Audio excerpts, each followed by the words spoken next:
بسم اللہ الرحمن الرحیم الحمدللہ رب العالمین الصلاة والسلام علی اشرف الانبیاء والمرسلین سیدنا و نبینا ابی القاسم محمد وعلی الطیبین الطاہرین المعصومین ولعنۃ اللہ علی اعدائہم مجمعین من الان الى قیام یوم الدین اما بعد فقد قال اللہ تعالی فی کتابہ المبین وہو اصدق القائلین وقولہ الحق بسم اللہ الرحمن الرحیم ان اللہ یحب الذین یقاتلون فی سبیلہ صفا کانہم بنیان مرصوص. صلوات بھیج دیجئے محمد و آل محمد.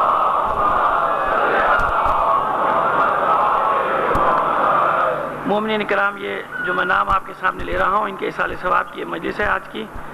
شیخ رمضان علی مانکی و زوجہ مرحومہ، شیخ نذیر حسین مانکی و زوجہ مرحومہ، مرحوم بہادر علی، مرحوم مظہر علی اور مرحوم اظہر حسن مانکی، شیخ عنایت حسین میگوی اور ان کے والدین، شیخ علی حسین میگوی اور ان کے والدین، شیخ ناظر حسین میگوی اور ان کے والدین، آصف علی مانکی، جاوید حسین میگوی اور مانکی میگوی امرتسری خاندانوں کے تمام مرحومین کے اصال ثواب کے لیے ایک سورہ فاتحہ پڑھ کر بخش دیجیے.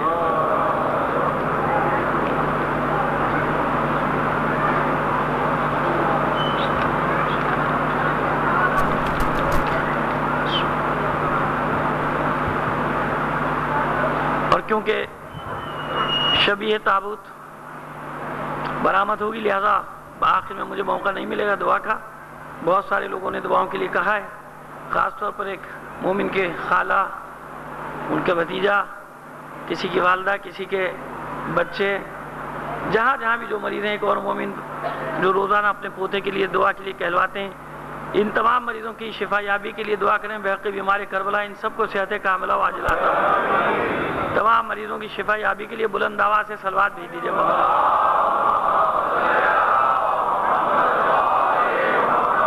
ایک اور دعا بھول جاتا ہوں میں روز، مجھے یاد دلایا جاتا ہے لیکن آج یاد ہے بر وقت، کہ جو مومنین بے اولاد ہیں بار الہ بے حق کے محمد و آل محمد انہیں اولاد نرینہ عطا فرمائے. صلوات بھیج دیجیے محمد و آل محمد.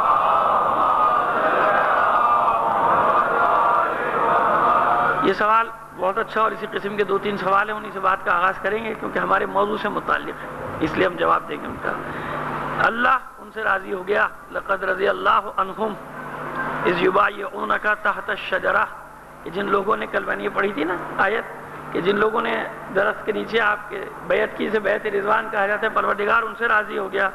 تو کیا فلاں فلاں فلاں فلاں فلاں سب سے راضی ہو گیا؟ کیونکہ بیعت کے وقت تو سارے ہی موجود تھے. اب جو نام لکھے وہ تو نہیں لے سکتا نا یہاں سے. صلوات بھیجیے محمد و آل محمد. نہیں، بلند آواز سے صلوات بھیجیے تو پھر میں بات کروں.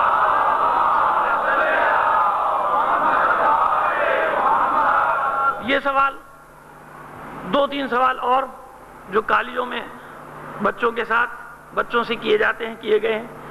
ایک تاریخ تبری سے متعلق ایک استاد کا سوال ہے اپنے شاگرد سے کہ جب شاگرد حوالہ دیتے ہیں ہماری باتیں سن کر کے تبری نے یہ لکھا، تبری نے یہ لکھا، تو بے ظاہر ہے کہ دوسرا بھی سوال کرتا ہے کہ تبری کی ہر بات مانیے. ہے سوال ہے نا، معقول سوال ہے. میں خود حوالے دے رہا ہوں کہ تبری نے یہ لکھا، تبری نے یہ لکھا، تو دوسرا کہے گا تو پھر اس کی ہر بات مانیے آپ. یہ تو نہیں کہ ایک بات لے لی ایک بات چھوڑ دی. جی اب کچھ آواز ذرا سے کھلا ہے بھائی، مہربانی کیجیے. صلوات بھیجیے محمد آل محمد. میں سمجھ رہا تھا کہ پتہ نہیں کیا مسئلہ ہے، آواز ہی بند تھی. اب ذرا آواز مجھے ذرا کم زور لگانا پڑے گا. ایک بار اور صلوات بھیجیے محمد. تو ہے نا، دیکھیے معقول سوال ہے نا.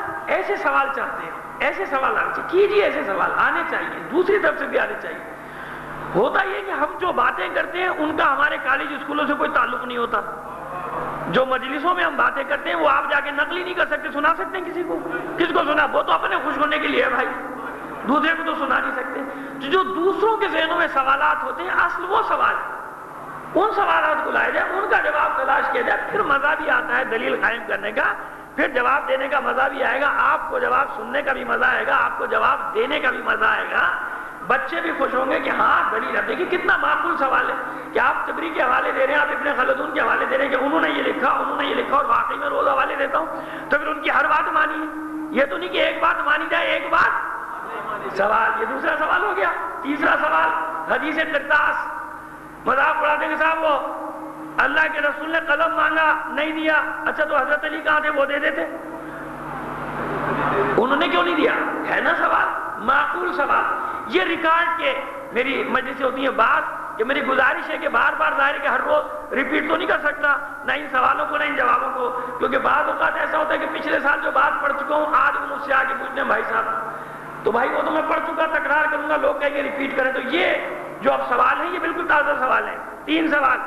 پہلا کہ وہ بیعت والے جنہوں نے بیعت رضوان میں حصہ لیا تو اللہ نے سب سے راضی ہو گیا، تو پھر سب سے راضی ہو گیا نا، مان لیا آپ نے، مان لیں.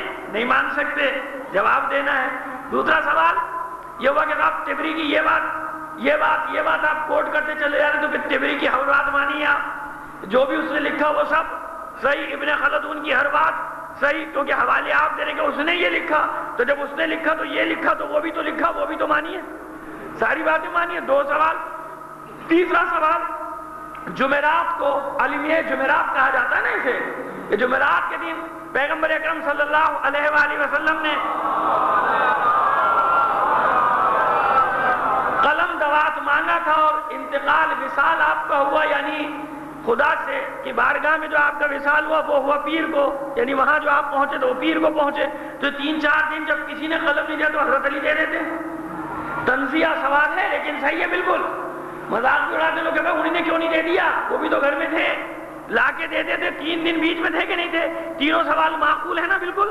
اب ان کا جواب قائم کریں گے لیکن اپنے موضوع کے ساتھ ساتھ، تاکہ موضوع پر بات ہوتی چلی جائے، کیونکہ ظاہر مخصوص مجلس ہے، اس میں آدھے سے زیادہ مجمع بالکل، یعنی آدھا مجمع تو کم سے کم نیا ہوگا. باقی چہرے تو میں پہچانتا ہوں جو روز ماشاءاللہ آ رہے ہیں، لیکن کچھ لوگ ایسے ہوں گے جو پہلی بار، تو بس ان کے تعارف کے لیے، کیونکہ وہ آج ہی کی مجلس میں آئے ہوں گے، باقی دن ظاہر ہے کہ یا اور جگہ مجلس ہیں یا اور مصروفیات ہوتی، نہیں آ سکتا.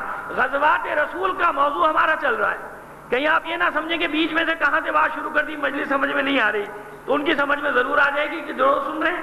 آپ کی تمہید کے لیے 2-4 جملے عرض کر رہا ہوں کہ موجودہ اس سال کا غزوات رسول یعنی پیغمبر اکرم صلی اللہ علیہ وآلہ وسلم نے جتنی صلوات بھیجی محمد علی محمد پر، جو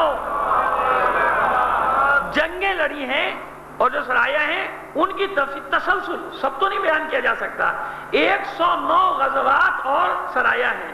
سرایہ وہ لڑائیاں جس میں بذات ہی اللہ کے رسول نے شرکت نہیں کی، غزوات وہ لڑائیاں کہ جن میں خدا کے رسول نے شرکت کی. اور دوسرا پس منظر یہ اس موضوع کا کہ یہ بتانا ہے، یہ جو الزام لگتا ہے کہ اسلام تلوار سے پھیلا، ہمیں یہ بھی بتانا ہے ان 9-10 مجلسوں میں کہ کتنا تلوار سے پھیلا اور کتنا تبلیغ کے ذریعے سے پھیلا.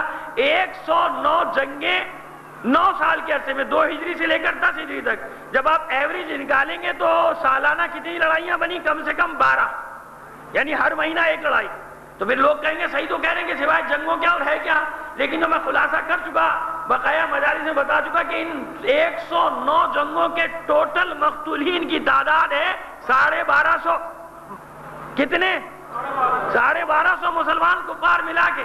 ابھی اتنی جنگیں 6 دن تک بیان کرتے ہوں، انہی کا ٹوٹل لے لیجئے تو سب سے زیادہ بس بنی قریظہ کے، ورنہ 70-80 سے بات کہیں اوپر گئی نہیں.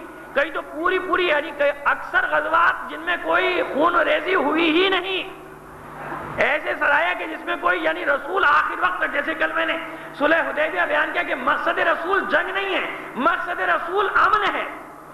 رسول یہ چاہتا ہے کہ خوریزی کے بغیر اگر اس سال واپس بھی جانا پڑے چلے جاؤ، لیکن خون نہ بہے لوگوں کا، یعنی خون بچانے کی خاطر لوگوں کا قتل و غارت گری روکنے کی خاطر اگر تھوڑا سا پیچھے ہٹنا پڑ جائے تو پیچھے ہٹ جائے گا رسول، کیونکہ یہ رسول جانتا ہے کہ یہ اصل میں وہ فتح مبین ہے جو تلوار کے ذریعے سے حاصل نہیں کی جا سکتی. یہ وہ فتح ہے، یہ وہ کامیابی ہے کہ جو تلوار کے ذریعے حاصل نہیں ہو سکتی. 1 سال میں دگنے، 6 ہجری اور 13 سال، وہ 19 سال میں جتنے مسلمان ہوئے تھے، صلح حدیبیہ کے بعد 1 سال میں تعداد کتنی ہو گئی؟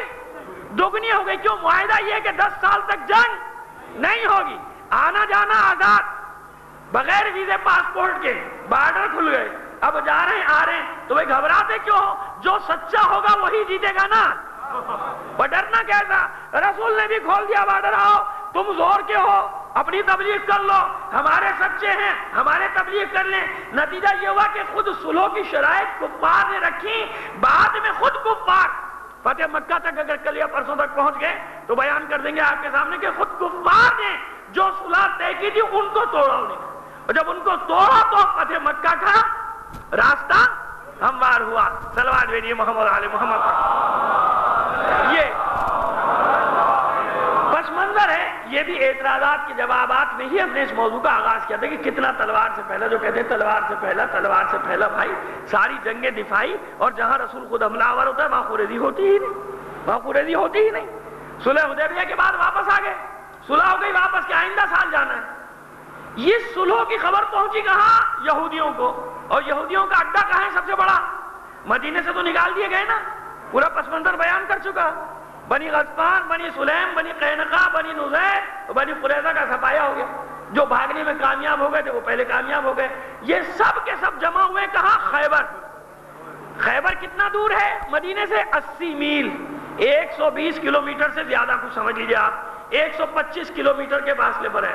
اور بہترین سرسبز ترین علاقہ سرزمین حجاز کا, جہاں یہ قبائل آباد ہیں, اور بہترین انداز یعنی معاشی طور پہ اس وقت کے سرمایہ دار. خیبر اور یثرب, تاریخوں نے لکھا کہ عمالقہ کے یہ دو فرزند تھے, دو بھائی تھے سگے. ایک کا نام تھا یثرب, ایک کا نام تھا خیبر. یثرب کے نام پہ وہ یثرب جسے آپ مدینہ کہتے ہیں, خیبر کے نام پہ وہ خیبر, اور دونوں جگہ ان کا ہولڈ تھا. سارے یہودی جمع ہوتے گئے. جیسے ہی انہیں صلح کی خبر ملی, اور صلح بھی ایسی کہ مسلمانوں نے دب کے لی, تو یہودی اس غلط فہمی میں مبتلا ہو گئے کہ مسلمان ان کا زور ٹوٹ گیا.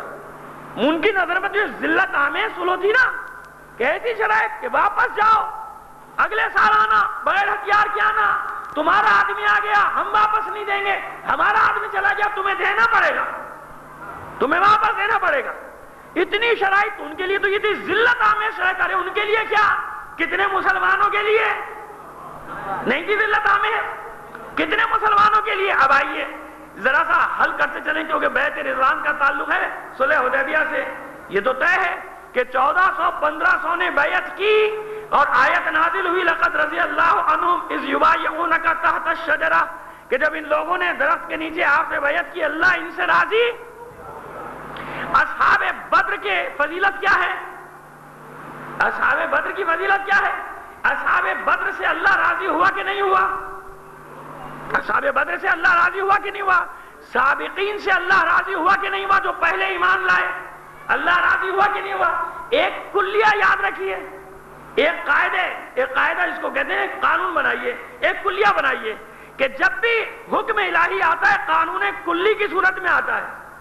آیت نہ صحیح لیکن قاعدہ تھا اس زمانے میں, کیا قولوا لا الہ الا اللہ تفلحوا, لا الہ الا اللہ کہو نجات پا جاؤ. جس نے بھی لا الہ الا اللہ کہہ دیا نجات پا گیا. عبداللہ ابن ابی سلول منافق, اس نے بھی لا الہ الا اللہ کہہ دیا. قاعدہ تو سب کے لیے تھا نا کہ جس نے بھی لا الہ الا اللہ کہا وہ نجات پا گیا. قاعدہ سب کے لیے تھا. کیا منافقین اس قاعدے کے تحت آتے ہیں؟ منافقین آتے ہیں؟ نہیں آتے. اچھا بتائیے کہ 1400-1500 مسلمان جو مدینے سے عمرے کی نیت سے نکلے تھے مکے کی طرف, کیا ان میں منافقین کی جماعت نہیں تھی؟ ان میں منافقین نہیں تھے مدینے کے؟ منافقین شامل تھے. اب کیونکہ وائنڈ اپ کر چکا, سوال کا جواب دے رہا ہوں, مختصر رکھوں گا, آپ جا کے دیکھ لیجئے, نام پڑھ لیجئے کہ جن کو صراحتاً منافق کہا گیا تھا وہ بھی شامل تھے. نہیں, قاعدہ کلی آئے گا, حکم بطور کلی آئے گا, لیکن ایک اور قاعدہ بھی بتا دیا, اور وہ استثناء ہے کہ انما الاعمال بالنیات, اس میں سب شامل ہیں لیکن نیتیں اللہ جانتا ہے کہ اس تعریف پر کون اترتا ہے کہ جس نے حقیقت میں رسول کی بیعت کی ہے. بات ہے اس تعریف پر اترنے کی. اصحاب بدر کا جو مقام ہے وہ کسی بھی جنگ میں حصہ لینے والے کا مقام نہیں ہے, لیکن انہی اصحاب بدر میں سے منافق بھی نکلے بعد میں, انہی اصحاب بدر میں ہر قسم کے لوگ بھی تھے. وہی اصحاب بدر جنگ احد میں بھی تھے. تو جب جنگ احد میں وہ بھاگے تو کیا اللہ ان سے راضی تھا بھاگنے پر؟ حالانکہ بدر میں تو تھے نا، وہ بدر میں موجود تھے، بدر میں فتح ہوئی، لیکن جو ہی یہاں حالات خراب ہوئے چھوڑ کر بھاگے. جب بھاگے تو اللہ راضی ہوا نہیں. یہ رضایت کہاں ہے؟ اس کا تعلق اسی نیت کے ساتھ ہے کہ ہزاروں کا مجمع ہے، 1,24,000 صحابہ کا مجمع ہے غدیر خم میں، اور سب کے سب مبارکباد دے رہے ہیں علی کو. دین مکمل ہو رہا ہے. کیا سب کی مبارکباد قبول ہے؟ کیا سب دل سے مبارکباد دے رہے ہیں؟ کیا سب دل سے رسول کی آواز پر لبیک کہہ رہے ہیں؟ حالانکہ سب سے بڑا حج رسول کے زمانے میں رسول نے ایک ہی حج کیا، 1,24,000 حاجی. جب حاجی رسول کی امامت میں حج کر رہے ہو تو اس حج کا مقام کیا ہوگا؟ عام حج کی یہ ویلیو کہ ایک حج کر کے آؤ، اگلے پچھلے سارے معاف. تو رسول کی میت میں حج کا کیا مقام ہے؟ اب آپ اس کو جا کے دیکھیں کہ امام یا رسول کی میت میں جو حج کرے اس کا کیا مقام. تو ہم مان لیں کہ 1,24,000 کے جتنے کے سب کے سب تھے، سب کا حج صحیح تھا، سب کا حج قبول تھا. اسی لیے تو رسول نے وہیں پر فیصلہ کر دیا ولایت کا اعلان کر کے کہ کس کا حج قبول اور کون اپنے نصیب کے چکر لگا رہا تھا، کس کا حج. صلوات بھیجیے محمد علیہ محمد. تو یہ قاعدہ نہیں ہے، قرآن کا یہ قاعدہ نہیں ہے. باقی چیزیں تو رسول سمجھاتا ہے نا. قد افلح المؤمنون، مومنین نجات پا گئے. مومنین کا معیار کیا ہے؟ ہر اپنی زبان سے کہنے والا کیا مومن ہے؟ ہر مومن نجات پا گیا. دوسرے کا مال ہڑپ کر جائے نجات پا گیا، دوسرے کا مال غصب کر جائے، مومن کا ہی مال ہڑپ کر جائے تو اس کو تو کوئی کچھ کہہ نہیں سکتا، کیونکہ جنتی ہے. قد افلح المؤمنون، جتنے بھی مومن تھے نجات پا گئے. اب یہ کچھ بھی کرتا رہے، ایک دوسرے کے مال ہڑپ کرتے رہے، وہ شاید اسی لیے کرتے بھی ہوں گے کہ انہیں پتا ہے کہ ہمارا مواخذہ تو ہونا نہیں، ہم تو مومن ہیں. تو جب مومن ہیں تو جو چاہیں. بات سمجھ میں آئی کہ اللہ راضی ہے ان سے، لیکن دلوں کے حال کو اللہ کے سوا. اور سنت الہی نہیں ہے کہ نام لے لے کے بتایا جائے. یہ علامات بتائی جاتی ہیں کہ بھئی ان علامات کو دیکھ لینا. تو وہیں صلح حدیبیہ میں یہ بھی پتا چل گیا کہ ابھی بیعت کی اور ابھی تھوڑی دیر بعد رسول اتنا ناراض ہوا کہ جناب ام سلمہ کے خیمے میں جا کر بیٹھ گیا اور وہاں بیٹھ کر یہ کہتا ہے کہ میں ان سے ناراض ہوں، یہ میرا حکم نہیں مانتے. تو اب بتائیے ادھر راضی اور ادھر ناراض، یہ کیا ہے؟ معیار کی بات ہے کہ بیعت کرنے والوں کو دیکھا جائے گا سب بیعت کر رہے ہیں تو یقیناً ان میں مومنین بھی ہے. جیسے مباہلہ، اب ایک اور مثال دیتا ہوں. مباہلہ میں کیا کہا تھا؟ اپنے مردوں کو لاؤ، عورتوں کو لاؤ، بچوں کو لاؤ. سب تیار ہوئے تھے، رسول نے کسی کو بھی نہیں لیا. لیکن انصاف سے بتائیے کہ اس مجمع میں جناب ابو ذر غفاری تھے کہ نہیں تھے؟ جناب سلمان تھے کہ نہیں تھے؟ لیکن اگر ان سچوں کو لیا جاتا تو سنت الہی نہیں، سب کے بھید کھل جاتے، آپس میں مزید جھگڑے، مزید خلفشار، مزید انتشار، مزید نفرتیں پیدا ہوتی. لہذا ان کی خاطر ان چند سچوں کو بھی چھوڑنا پڑا. ان سب کا پردہ رکھنے کے لیے تو سنت الہی یہ ہے کہ بیعت کر رہے ہیں، لیکن مصداق وہی ہوں گے کہ جنہوں نے واقعی جان پر بیعت کی. اور صرف حدیبیہ کیوں، حنین میں پتہ چل جائے گا. جنگ حنین میں وہی لوگ ہیں کہ نہیں کہ جنہوں نے بیعت رضوان میں بیعت کی ہے، رسول کے ہاتھ پر موت کی، وہ سب حنین میں رسول کو چھوڑ کر بھاگے کہ نہیں بھاگے؟ تو جب رسول کو چھوڑ کر بھاگ رہے ہوں تو کیا اللہ راضی ہوگا؟ اللہ راضی تو نہیں ہوگا نا. تو یہ قوانین ہوتے ہیں، ایک حکم بیان کیا جاتا ہے، لیکن ظاہر ہے کہ وہ استثناءات بھی رسول کرتا ہے، پھر تاریخ الگ الگ کرتی چلی جاتی ہے. پہلا سوال مختصر جواب دیا کیونکہ مجلس متحمل نہیں ہو سکتی تفصیلی جواب کی. صلوات بھیجیے محمد علی محمد.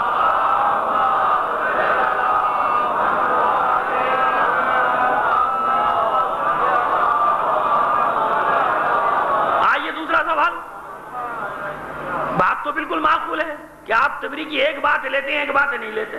نہیں، ہم یہ نہیں کرتے کہ ایک بات لیں ایک بات نہیں لیں، ہم ایسا کبھی بھی نہیں کرتے. ہم یہ دیکھتے ہیں کہ کون سی چیز درایت پر پوری اترتی ہے. دو چیزیں ہیں، تاریخ، فقہ کی کتاب تو نہیں ہے نا کہ جس نے مینون جو کہہ دیا اس نے فتویٰ دے دیا مان لیں. تاریخ تو تاریخ ہے، تاریخ میں تو حق حاصل ہے نا، تجزیہ بھی کرنے کا، تحقیق بھی کرنے کا، عقل استعمال کرنے کا بھی، دونوں چیزوں کا. اب سنیے آپ، جو چیزیں مشترکات ہیں ہر جگہ بیان کی جائیں وہ قابل قبول. یعنی میں تبری کا حوالہ اس لیے دے رہا ہوں کہ بھئی میریاں تو ہی ہے، وہاں بھی ہے. ایک پہلی بات، لیکن یہ چھوٹی دلیل ہے، یہ ادنا دلیل ہے، ابھی آہستہ آہستہ اوپر چلیں گے. پہلی دلیل تو یہ ہے کہ صاحب کیونکہ مشترکات ہیں، کچھ وہ واقعات جو آپ نے بھی لکھے ہم نے بھی لکھے، اس لیے ہم آپ کا حوالہ دیتے ہیں کہ دیکھیے ثابت ہوا کہ یہ واقعہ سچا. کچھ واقعات جو صرف آپ نے لکھے دوسروں نے نہیں لکھے، ہمارے لیے دلیل نہیں. یہ ایک ادنا دلیل. اب آگے بڑھیے، اب ہم واقعات کو دیکھیں گے. مثلا ایک مثال میں نے اس دن دی تھی آپ کے سامنے کہ بدر کے اسیروں کو رسول نے فدیہ لے کر چھوڑ دیا. چھوڑنے میں ٹائم کتنا لگا؟ 2 مہینے، کیونکہ مکے خبر جاتی تھی پھر آتی تھی، فدیہ آتا تھا. 2 مہینے میں اسیر چھوٹے. اور تبری نے ایک واقعہ لکھ دیا کہ صاحب دوسرے دن، جس دن رسول نے یہ اعلان کیا، دوسرے دن پہنچے حضرت اور انہوں نے آ کے دیکھا کہ خدا کے رسول رو رہے ہیں ایک بزرگ کے ساتھ جو کبھی جھوٹ نہیں بولتے تھے، ان کے ساتھ رو رہے ہیں بیٹھے ہوئے. انہوں نے کہا بھائی کیوں رو رہے ہیں آپ؟ کوئی رونے کی بات ہے تو میں بھی آپ کے ساتھ شامل ہو جاؤں. کہا کہ غضب کی آیت نازل ہو گئی. وہ جو ہم نے فدیہ دے کر چھوڑنے کی بات کر دی، اللہ کو ناگوار ہو گیا. اور کہتے ہیں کہ اسی وجہ سے، کیونکہ غضب کی آیت نازل ہوئی کہ نبی تمہیں یہ نہیں کرنا چاہیے تھا. تو اب وہ اپنا تبصرہ کرتے ہیں کہ اس کی سزا ملی احد میں جو صحابہ بھاگے. یعنی اپنے بھاگنے کو عمل بتایا کہ معاذ اللہ رسول نے جو عمل انجام دیا تھا اس کی سزا کا. اب یہ درایت پر واقعہ اس لیے نہیں اترتا کہ رسول نے آج فیصلہ کیا، کل اپنے فیصلے پر رو رہے ہیں، تو بھائی ابھی تو اسیر آزاد نہیں ہوئے، فیصلہ واپس لے لیں. اب یہ اسیر گئے تو نہیں، ابھی کسی سے فدیہ لیا تو نہیں. اللہ کے نے جبرائیل کو بھیج دیا کہ یہ فیصلہ غلط ہے، تو غلط ہے تو پھر ایسی کون سی بات ہے؟ جب اللہ کا حکم آ گیا فیصلہ واپس لے لیں. کیونکہ رہائی عمل میں آئی 2 مہینے بعد، فیصلہ غلط بتایا آپ نے دوسرے دن. تو جب دوسرے دن ہے تو اللہ کا حکم ہے. اب اس میں ایسی تو کوئی بات نہیں کہ جب اللہ کا حکم آ جائے تو رسول اپنے حکم کو واپس نہیں لے سکتا. جب اللہ کی آیات منسوخ ہو سکتی ہے تو رسول کا حکم کیوں نہیں منسوخ ہو سکتا؟ ہے نا ناسخ و منسوخ. قرآن کی آیات میں اس کا تو کوئی انکار نہیں کر سکتا. تو پھر اگر آیات سے رسول کا حکم ٹکرا جائے تو پھر رسول کا حکم منسوخ ہوگا کہ نہیں ہوگا؟ ایک یہ بات ہم اس لیے نہیں مانتے ان واقعات کو. ہر بات کو کیوں مانیں جبکہ ہمیں پتا ہے کہ ڈنڈی مار رہے ہیں. عقل پر یہ روایت پوری نہیں اترتی. صرف اور صرف وہ فراریوں کو بچانے کے لیے جو دوڑے تھے، ان کو بچانے کے لیے ان کا دوڑنا بھی اس لیے تھا کہ رسول نے یہ فیصلہ کیا تھا. بدر میں یہ فیصلہ نہ کیا ہوتا تو وہ انہیں نے دوڑ نہ لگائی ہوتی. چلو یہاں پر یہ تھا، حنین میں کیوں دوڑ لگائی ہے نا. اب ہم درایت کی بات کر رہے ہیں، عقل کی بات کر رہے ہیں، عقل کی بات کر رہے ہیں. آپ نے احد کے لیے یہ تعویل کر دی. اچھا حنین میں کیوں بھاگے؟ حنین میں کس لیے بھاگے؟ حنین سے پہلے تو کوئی ایسا واقعہ نہیں ہوا، وہاں کی کیا تعویل کریں گے آپ؟ بس ہم اس معیار کو دیکھتے ہیں کہ ہر چیز کو تھوڑی قبول کریں گے. کیا آپ نے کہا پھر تبری کی ہر بات قبول کریں؟ نہیں. جو درایت پر پوری اترے گی، جو عقل کی کسوٹی پر پوری اترے گی، جو تاریخ کے معیار پر پوری اترے گی بات، ہم اسے قبول کریں گے. ہر روایت کو ہم نہیں قبول کریں گے. یہ معیار، اور یہ آپ کیا نہیں، ہم نے اپنے یہاں بھی یہی معیار رکھا ہے. ہماری جو کتب اربع کہلاتی ہیں ان میں بھی سب سے اعلیٰ اصول کافی. ہم نے تو اصول کافی کے لیے بھی یہ معیار رکھا ہوا ہے. ہم تو اس کی بھی ہر روایت کو قبول نہیں کرتے. کیوں؟ امام جعفر صادق علیہ السلام نے اور تمام معصومین نے یہ معیار دے دیا کہ پرکھنا ہو تو ہماری حدیث کو آیت کے ساتھ رکھ دینا. اگر مطابقت کرے تو ہمارا قول، قرآن کی آیت کی مخالفت کرے تو دیوار پر مار دینا. سمجھ لینا کہ ہم نے نہیں کہا، جھوٹ ہے، ہم پر بہتان ہے. تو ہم تبری کی بات نہیں کر رہے سرکار، ہم تو اپنی بھی بات کر رہے ہیں کہ اگر ہماری روایات، ہماری تاریخ میں بھی کوئی درایت پر نہ اترے روایت تو ہم اسے قبول نہیں کرتے. ہم اسی چیز کو قبول کرتے ہیں کہ روایت درایت کے مطابق ہو. صلوات بھیجیے محمد آل محمد پر. آئیے، یہ تو تھی وہ مثال. اب آج ایک مثال آ جائے گی کیونکہ خیبر پڑھنا ہے. دوسری مثال آج دے دوں گا کہ ہم کیوں ہر بات قبول نہیں کرتے تبری کی. سنیے آپ، پہلے یہ جواب دے دوں پھر اس کے بعد خیبر پڑھنا شروع کرتا ہوں. خیبر کے واقعے میں تبری نے لکھا سب سے پہلے کہ محمد ابن مسلمہ نے مرحب کو قتل کیا. کب قتل کیا؟ خود ہی لکھ رہے ہیں شروع میں کہ سب سے مضبوط قلعہ ان 7 قلعوں کے جو نام لکھے قموس کا قلعہ تھا. یہ ڈھلوان پر ایک ڈھلوان پہاڑی پر واقع تھا. اس کے آگے خندق تھی. اس نے نام لکھے کہ کون کون علم لے کر گیا اور بھاگا اور واپس آ کے لڑائی بھی ہوئی. یہ تبری کے الفاظ ہیں.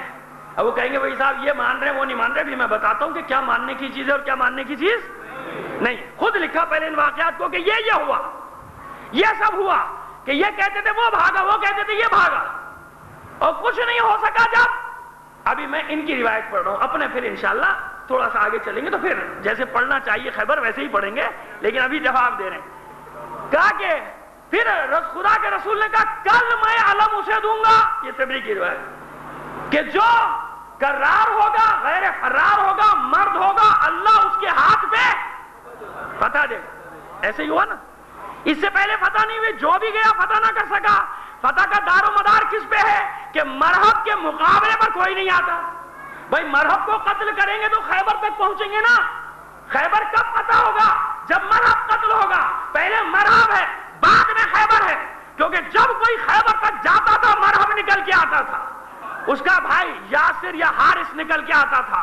بعض روایت میں انتر ہے وہ نکل کے آتا تھا, اور بعض کا کہ نہیں انتر الگ ہے حارث الگ ہے. 4 پہلوان تھے یہ, حارث, یاسر, انتر, مرحب, کہ یہ نکل کے آتے تھے. ان کی شکل دیکھتے تھے بھاگ لیتے تھے سارے فوراً. تو معیار کیا بنا کہ جب یہ قتل ہوں گے تو خیبر. خود لکھ رہا ہے کہ خدا کے رسول نے کہا کل علم اسے دوں گا کہ جو خیبر اللہ جس کے ہاتھ پر فتح دے گا. اب دیکھیے عقل ماری جاتی ہے نا. خود ہی لکھ دیا یہ کہ کسی سے فتح نہیں ہو سکا. اچھا فتح نہ ہو سکا تھا, پہلے مار کے آ جاتے مرحب کو. پہلی روایت لکھتا ہے سب سے, اور نام بھی کس کا, جابر ابن عبداللہ انصاری.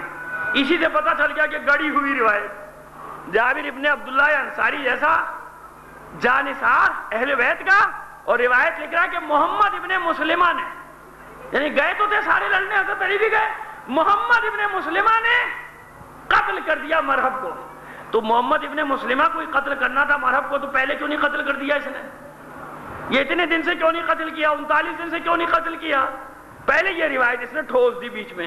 لہذا ہم کیسے مانیں اس روایت کو, درایت پر کیسے پورا کریں؟ ایک تو جابر ابن عبداللہ انصاری کا نام, اور محمد ابن مسلمہ وہ کہ جس نے مولا کائنات کی ظاہری خلافت میں بھی بیعت نہیں کی, یعنی ہمیشہ کا مخالف, علی کا مخالف. بس پتہ چل گیا کہ روایت گڑھی گئی ہے, بنائی گئی ہے جابر کے نام سے. اور تیسری دلیل یہ کہ اگر یہ اتنے ہی سورما تھے تو پہلے جب جا رہے تھے تو پہلے کیوں نہیں مارا مرحب کو؟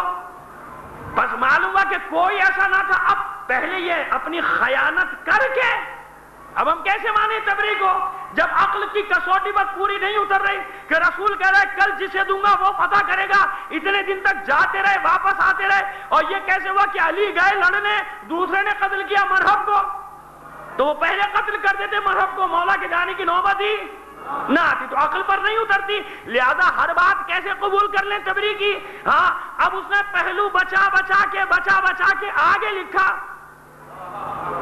بردہ اسلمی سے روایت لکھی 2 کہ یہ بھی ہیں. پہلے وہ لکھا کہ یہ بھی ہیں کہ فلاں صاحب کو بھیجا تھا پہلے دن علم لے کے, اور بڑے جوش میں گئے تھے وہ.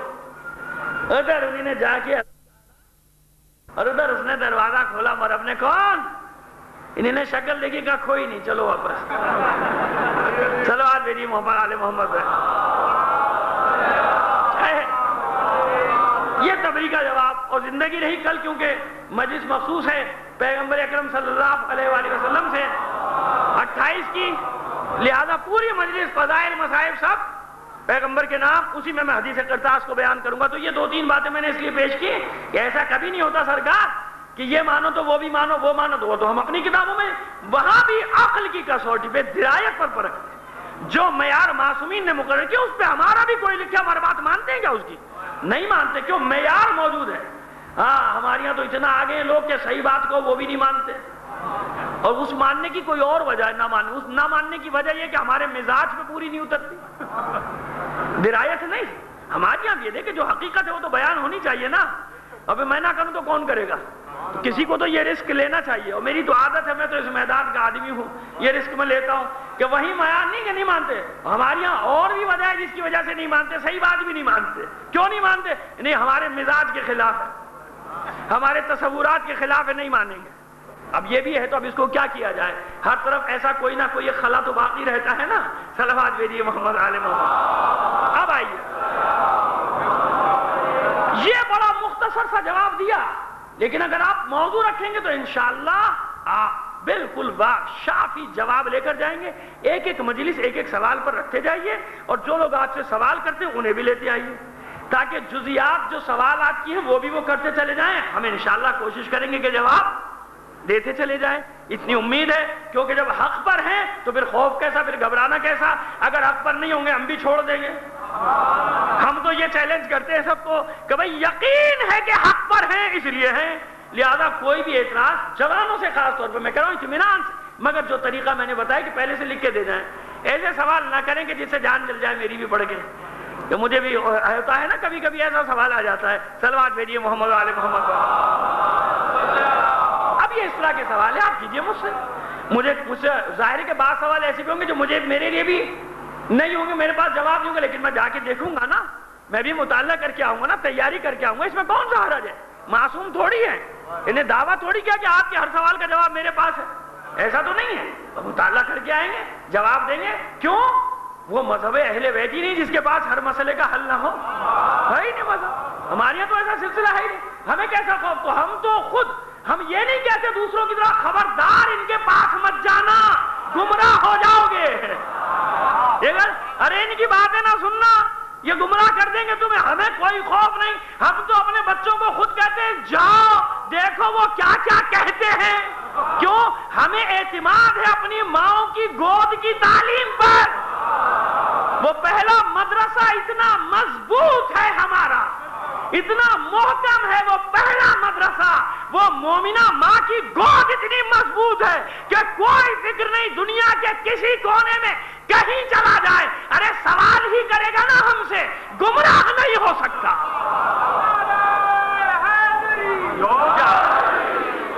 اس لیے کوئی فکر کی ضرورت نہیں، کوئی پریشانی کی ضرورت نہیں، بیٹھے دیں گے جواب نہیں دیں گے بلکہ سوال بھی کریں گے، اطمینان رکھیں، پھر یہ خود ہی آپ سے سوال کرنا چھوڑ دیں گے۔ جب آپ سوال کریں گے، میں تو وہاں تک لے جانا چاہتا ہوں مرحلے کو کہ جواب دیں اور پھر ایک سوال بھی کریں۔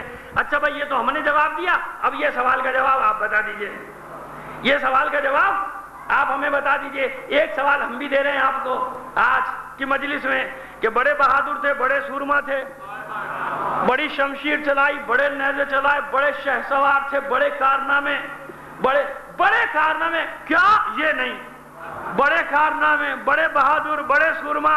ایک چیلنج ہم بھی کرتے ہیں آپ کو، کسی 2 نمبر مصنف کی نہیں، یہ جو آپ کی مستند کتابیں احادیث کی ہیں اور تاریخ کی ہیں، ان ساری تاریخوں میں اور احادیث میں سے ڈھونڈ کر لے آئیے کہ کسی کافر کو کسی جنگ میں قتل کیا۔ چلیے ڈھونڈ کر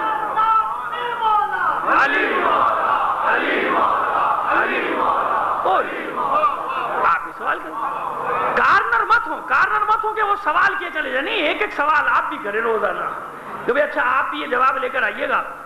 چلیے آپ نے حدیث قرطاس کی بات کی، تفصیل سے تو میں کل بات کروں گا، لیکن اتنی بات تو کر سکتا ہوں کہ جب ہذیان کی تہمت لگا دی رسول پر، لگا دی نا، تو راستہ تو بند کر دیا۔ کیوں؟ کہا مرض کا غلبہ ہے، خبردار کوئی قلم دواخ نہ دینا، معاذ اللہ خدا کا رسول ہذیان، خدا پروردگار مجھے معاف کر دے، لیکن تاریخ کے الفاظ ہے، کل میں حوالے دوں گا، سارے حوالے دوں گا، اطمینان رکھیں۔ ہذیان بک رہا ہے خدا کا رسول، تو علی کیا کوئی بھی قلم دوات لا کے دے اب اس کی کوئی اہمیت رہ گئی؟ اب اس کا کوئی اعتبار رہ گیا؟ یعنی جمعرات سے لے کر پیر تک کی کسی بات کا اب کوئی اعتبار نہیں۔ کیوں؟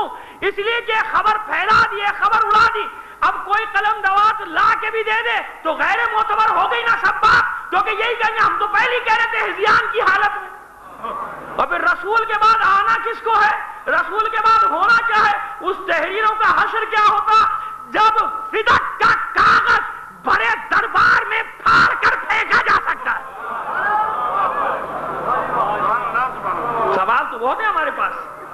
لیکن آپ کو مشکل ہو جائے گی.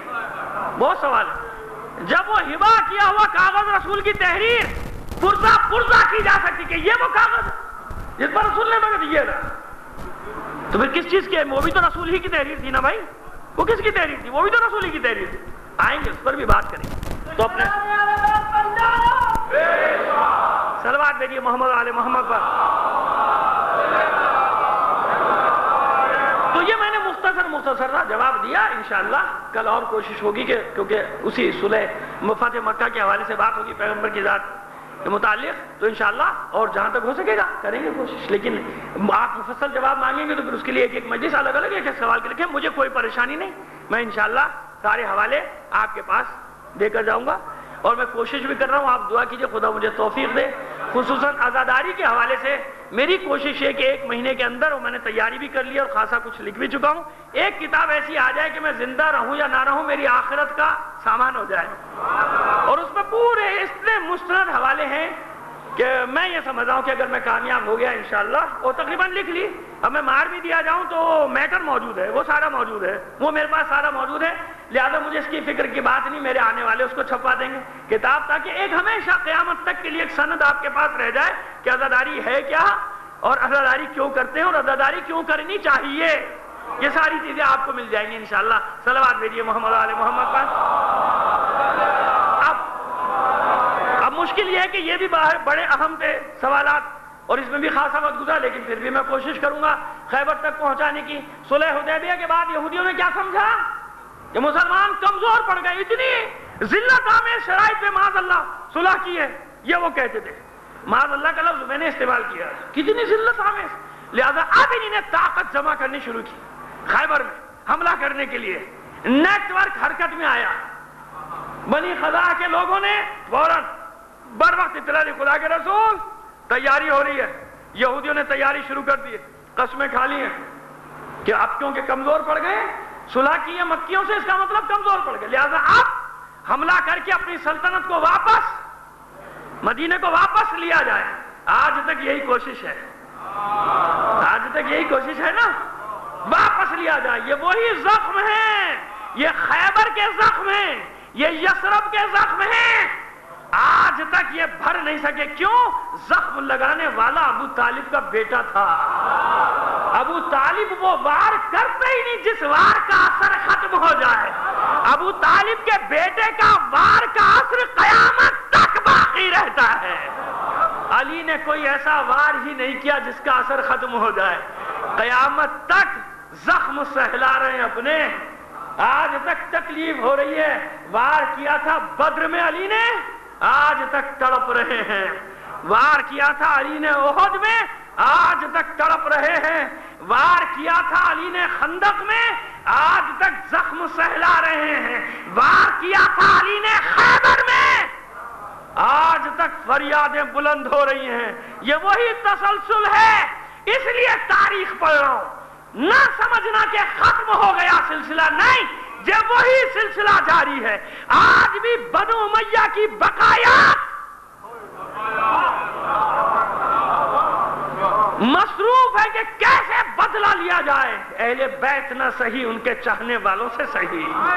آج بھی یہودی خیبر اور مدینے پہ قبضے کے خواب دیکھ رہے ہیں کہ کس طرح اپنی کھوئی ہوئی عظمت کو واپس لیا جائے. یاد رکھو، جب سب چھوڑ کر چلے جائیں گے تو 39 دن تمہارے، 40واں دن علی والوں کا ہوتا ہے.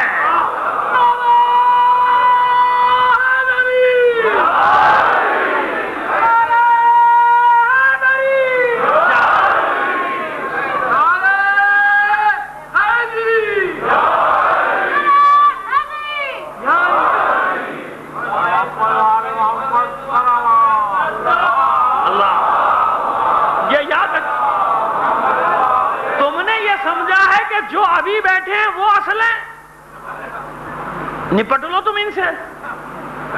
گھس بھی جاؤ گے اندر، اور گھس بھی چکے ہو کسی نہ کسی شکل میں. اطمینان رکھو، آخری معرکہ کا سالار وہ صاحب ذوالفقار ہی ہے، علی نہیں. لیکن علی کی شجاعت کا وارث بھی ہے، علی کی ذوالفقار کا وارث بھی ہے. وہ علی کا بیٹا ہے. اطمینان رکھو، جب تم وہاں تک پہنچو گے تو سامنے پھر ایک علی آ جائے گا تمہارے، اور اس کے سپاہی یہ نہیں دیکھتے کہ کتنا بڑا لشکر ہے، کتنی بڑی طاقت ہے، وہ تو یہ دیکھتے ہیں حکم مولا کیا ہے، مولا کیا چاہتا ہے، بس اتنی سی بات۔ لہذا طاقت جمع کرنی شروع کی۔ رسول کو اطلاع ملی محرم میں حرکت کی مدینے سے، محرم ختم ہو رہا ہے، کیونکہ رجب میں پتہ ہوا تھا 2 بار ہوا ہے غزوہ خیبر، غزوہ خیبر کے نام سے 2 ہے، ایک بار کہلاتا ہے غزوہ ذات الرقاع، کیونکہ آدھے راستے سے رسول کو واپس آنا پڑا تو بنی غطفان سے نپٹنے کے لیے، اس لیے وقت لگا۔ بنی غطفان، خیبر اور بنی غطفان کے درمیان کوئی 10 کلومیٹر کا فاصلہ ہے، اور ان کا بھی معاہدہ ہو گیا، یہ بھی لشکر جمع کر رہے ہیں۔ خدا کا رسول چلا، آگے پہنچ کر احساس ہوا کہ پیچھے بنی غطفان موجود ہیں، اور یہ کسی بھی وقت وہ احد والا واقعہ ہو سکتا ہے کہ ہم آگے مصروف ہوں، یہ پیچھے سے حملہ کر دیں، سرسبز ترین علاقے، اور یہ فدق کا بھی واقعہ آپ کے سامنے آ جائے گا۔ صلوات دو۔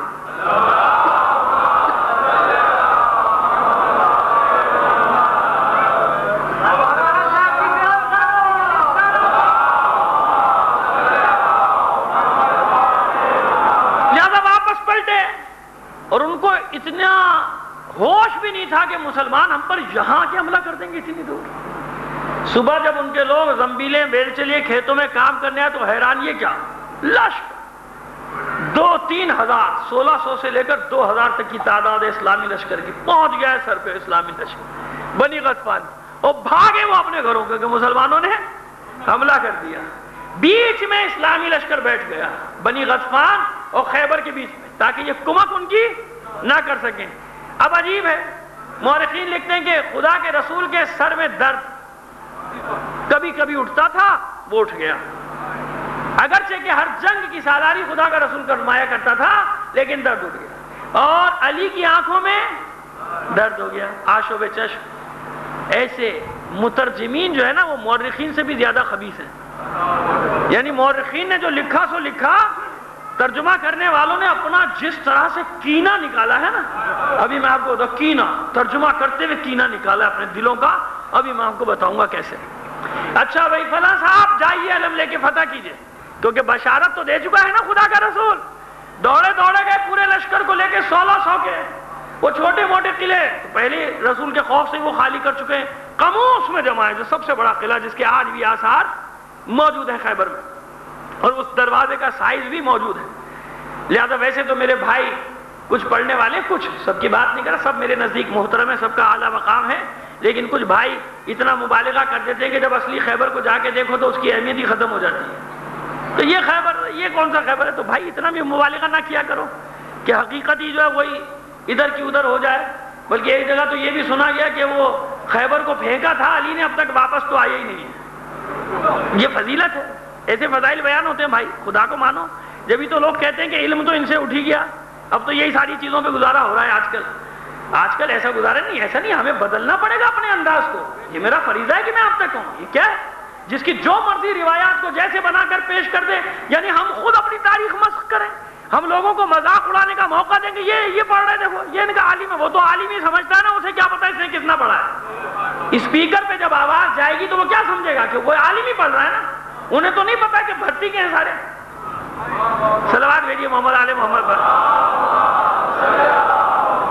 نہیں، میری باتوں کا برا مت مانیے گا آپ، یہ برا ماننے کی بات نہیں، یہ تلخ حقیقت ہے جسے آپ کو تسلیم کرنا پڑے گا کہ آج کیوں اتنی محنت کرنی پڑتی ہے لوگوں کو ایک علمی بات بتانے کے لیے، کہ کیونکہ ہم عادی نہیں رہے، کیونکہ ہمیں تو شوق ہو گیا کہ مجمع ہونا چاہیے، مجلس کیا ہوئی کیا نہیں ہوئی ہمیں اس سے پتہ نہیں ہے۔ مجمع نہیں تھا، اس نے کتنی اپنے محنت کی ہو بیچارے نے، وہ ختم، اس کے پوزیشن ہی ختم۔ مجمع ہاں ہاں ہاں کر رہا ہے، واہ واہ کرتا ہے، بس ٹھیک ہے، بس یہ مجلس بڑی اچھی ہے۔ تو عزیزو ایسا نہیں ہے، اب اتنے عرصے میں عادت ہو گئی آپ کو مجھے سننے کی، تو میں اس لیے آپ کی خدمت میں عرض کر رہا ہوں، آپ کو یہ اپنے، جب تک آپ سننے کی روش نہیں بدلیں گے، پڑھنے والے اپنی روش نہیں بدلنے والے۔ وہ تو آپ کی پسند کے آئٹم بقول ان کے، کہ ہمیں تو پبلک کی پسند کے آئٹم پیش کرنے ہوتے ہیں بھائی، تو وہ تو اپنے، ان کو اس سے غرض نہیں، وہ تو کہتے ہیں لوگوں کو یہ پسند ہے، وہ بہت معذرت کے کے ساتھ.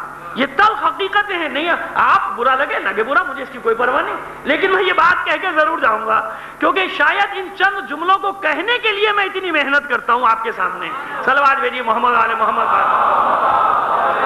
لہذا گئے قموس کے قلعے پہ، اور یہ تو طے ہے کہ رسول بشارت دے چکا وہ پہاڑی رضوان کا بھی ہم جائیں گے، 1600 کا لشکر لے کے وہ ہتھیار ڈال دیں گے.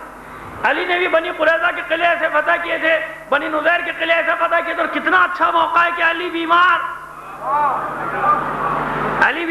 خدا کا شکر ہے کہ چشم بیمار ہے. تم لوگوں کی طرح دل بیمار نہیں تھے علی کے، وہ تو چشم تھا. وہ بھی حکمت الہی، کیوں؟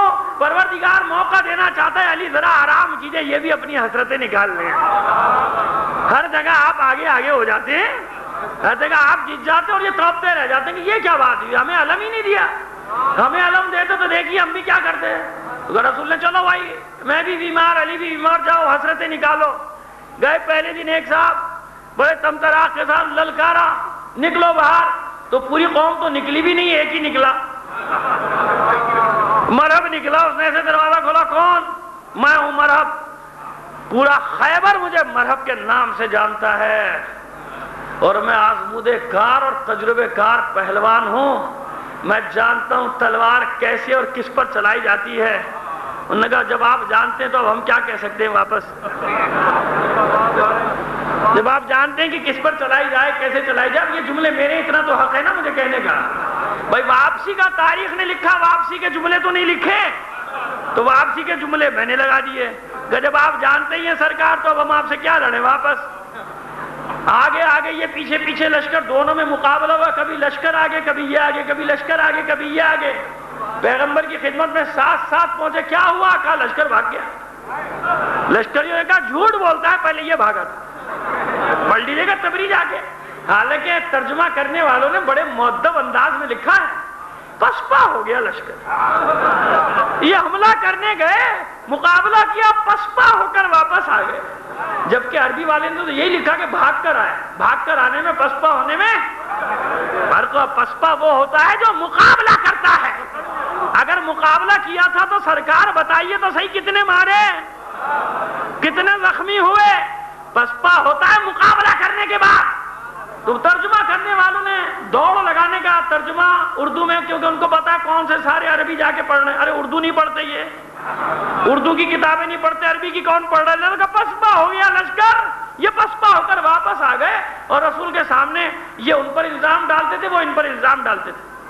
کاہے کا الزام یہ نہیں پتا، الزام ڈالتے تھے. وہ جو تبری نے عربی میں لکھا کہ بھاگ جانے کا الزام کبھی یہ ان پر ڈالتے تھے، وہ ان پر ڈالتے تھے. یہ جھگڑا. اچھا بھائی دوسرے دن کون جاؤں گا؟ میں جاؤں گا. چلیے بھائی آپ جائیے. دوسرے دن وہ گئے، یہی سلوک. رسول دیکھ رہے ہیں کہ روزانہ یہی جھگڑا ہو رہا ہے. انہوں نے کہا 3 دن ایسا ہوا. چلیے 3 دن ایسا ہوا.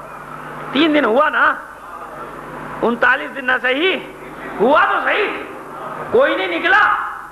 اب دیکھیے اللہ کا حکم ہے، اور وہ بھی رسول کے ذریعے سے پہنچا کہ جب کوئی کام کرنا ہو تو انشاءاللہ کہہ دیا کرو کہ اگر اللہ چاہے گا تو یہ ہوگا. لیکن عجیب بات ہے کہ خیبر کے مقام میں جو حدیث ہے خیبر کی، آپ سنتے رہتے ہیں. میں ذرا ایک اور نقطہ بیان کرنا چاہ رہا ہوں اس حدیث کے باب میں، کہ اس حدیث میں تصریح بھی ہے، تلمیح بھی ہے، طنز بھی ہے، اشارہ بھی ہے، کنایا بھی ہے، سب کچھ موجود ہے. صراحت بھی ہے، اشارہ بھی ہے، تلمیح بھی ہے، طنز بھی ہے، سب کچھ موجود ہے اس حدیث میں. اب دیکھیے رسول نے کہا کیا، اور انشاءاللہ نہیں کہا. انشاءاللہ کہنا چاہیے نا، اور رسول کہتے تھے. لیکن اس حدیث میں لفظ انشاءاللہ کی عدم وجود کی بتا رہی ہے کہ رسول اپنا فیصلہ نہیں، اللہ کا فیصلہ سنا رہا ہے.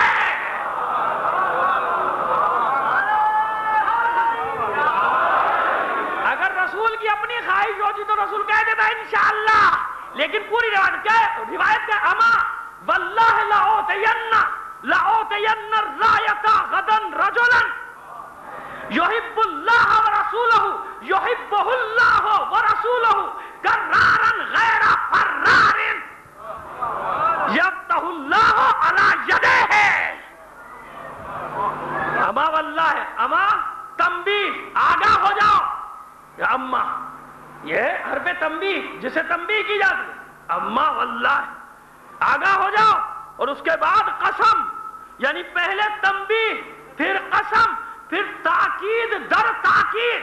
لأعطین، لام بھی تاکید، نون ثقیلہ بھی تاکید، یعنی کتنی تاکیدیں، قسم، تنبیہ. اس کے بعد رسول کہتا یعنی اب یہی ہے، اس کے سوا کچھ نہیں. قسم کھا کے رسول کہہ رہا ہے کہ کل یہی ہوگا. جب رسول قسم کھائے تو اس لیے انشاءاللہ نہیں کہا، کیونکہ امکان نہیں ہے، یقین ہے. یقین ہے کہ کل یہ ہوگا. لأعطین الرایۃ غدا، کل میں ضرور بے ضرور اسے علم دوں گا، رایت دوں گا، رایت جنگ دوں گا. رجلن، پہلے والے کیا تھے؟ سلوات بھیجیے محمد عالم.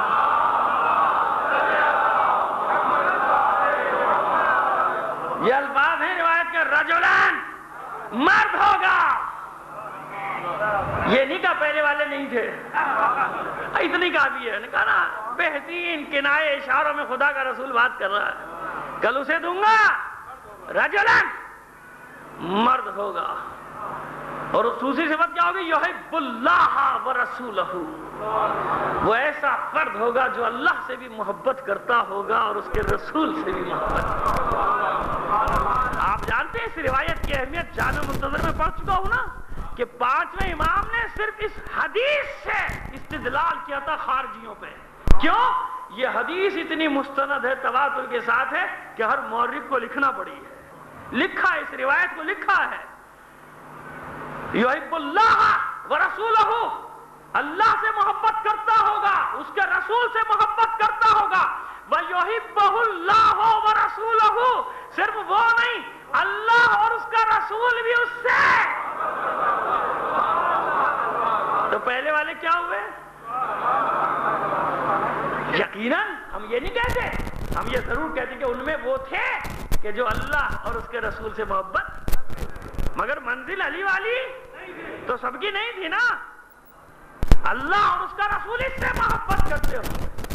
کرارن غیر فرار، اور بعض روایات میں عطف ہے فاعل پر، تو کرارن غیر فرار، کرار ہوگا یعنی ڈٹ جانے والا ہوگا، بڑھ بڑھ کر حملے کرنے والا ہوگا.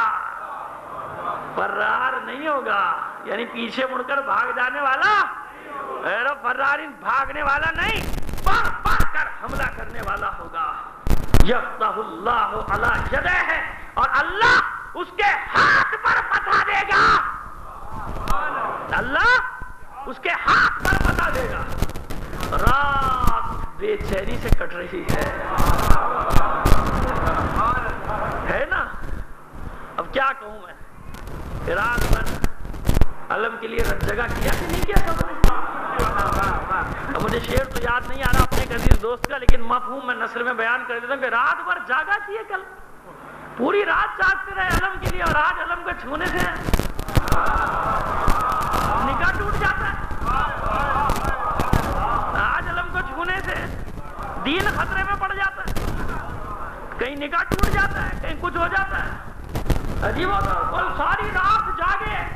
ارے علم سے کیا، آپ تو بڑے توحید پرست لوگ ہیں، آپ کو علم سے کیا لینا دینا. آپ جاتے یوں ہی لڑکے آ جاتے نہیں. جانتے ہیں کہ جب رسول نے کہا ہے تو کل جو بھی علمدار ہوگا وہی فاتح ہوگا. لشکر کا تو ذکر ہی نہیں کیا رسول نے. کیا لأعطین الرایۃ غدا رجلا مفرد. دیکھیں کتنے کتنے نکات ہیں اس ایک حدیث میں. کئی لشکر کا ذکر ہے، کئی کا ذکر ہے، ایک آدمی کو یحب اللہ رسولہ، ایک آدمی. یہاں بھی مفرد کی ضمیر ہے فاعل کی. یحب اللہ ورسولہ، یحب اللہ، یحبہ اللہ ورسولہ. اس یحبہ میں بھی مفرد کی ضمیر، ہر جگہ مفرد کا صیغہ. کہیں لشکر کی بات ہی نہیں ہے، کہیں لشکر کا ذکر نہیں، ایک آدمی. تو اتنا تو سب نے جان لیا کہ کل جو بھی ہوگا وہی فاتح خیبر ہوگا.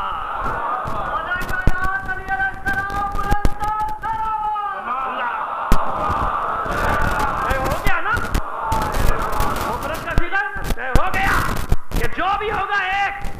رت جگہ ہوتا رہا، نیندیں اڑ گئیں موبائلے کی طرح، صبح سارے جمع بڑھ بڑھ کر پنجوں کے بل آگے بیٹھے میں ایک دوسرے پر کودے چلے جا رہے ہیں۔ خدا کا رسول مجھے دیکھ لے، خوب دھکے چل رہے ہیں، کونیاں چل رہی ہیں، کپڑے پھٹ رہے ہیں۔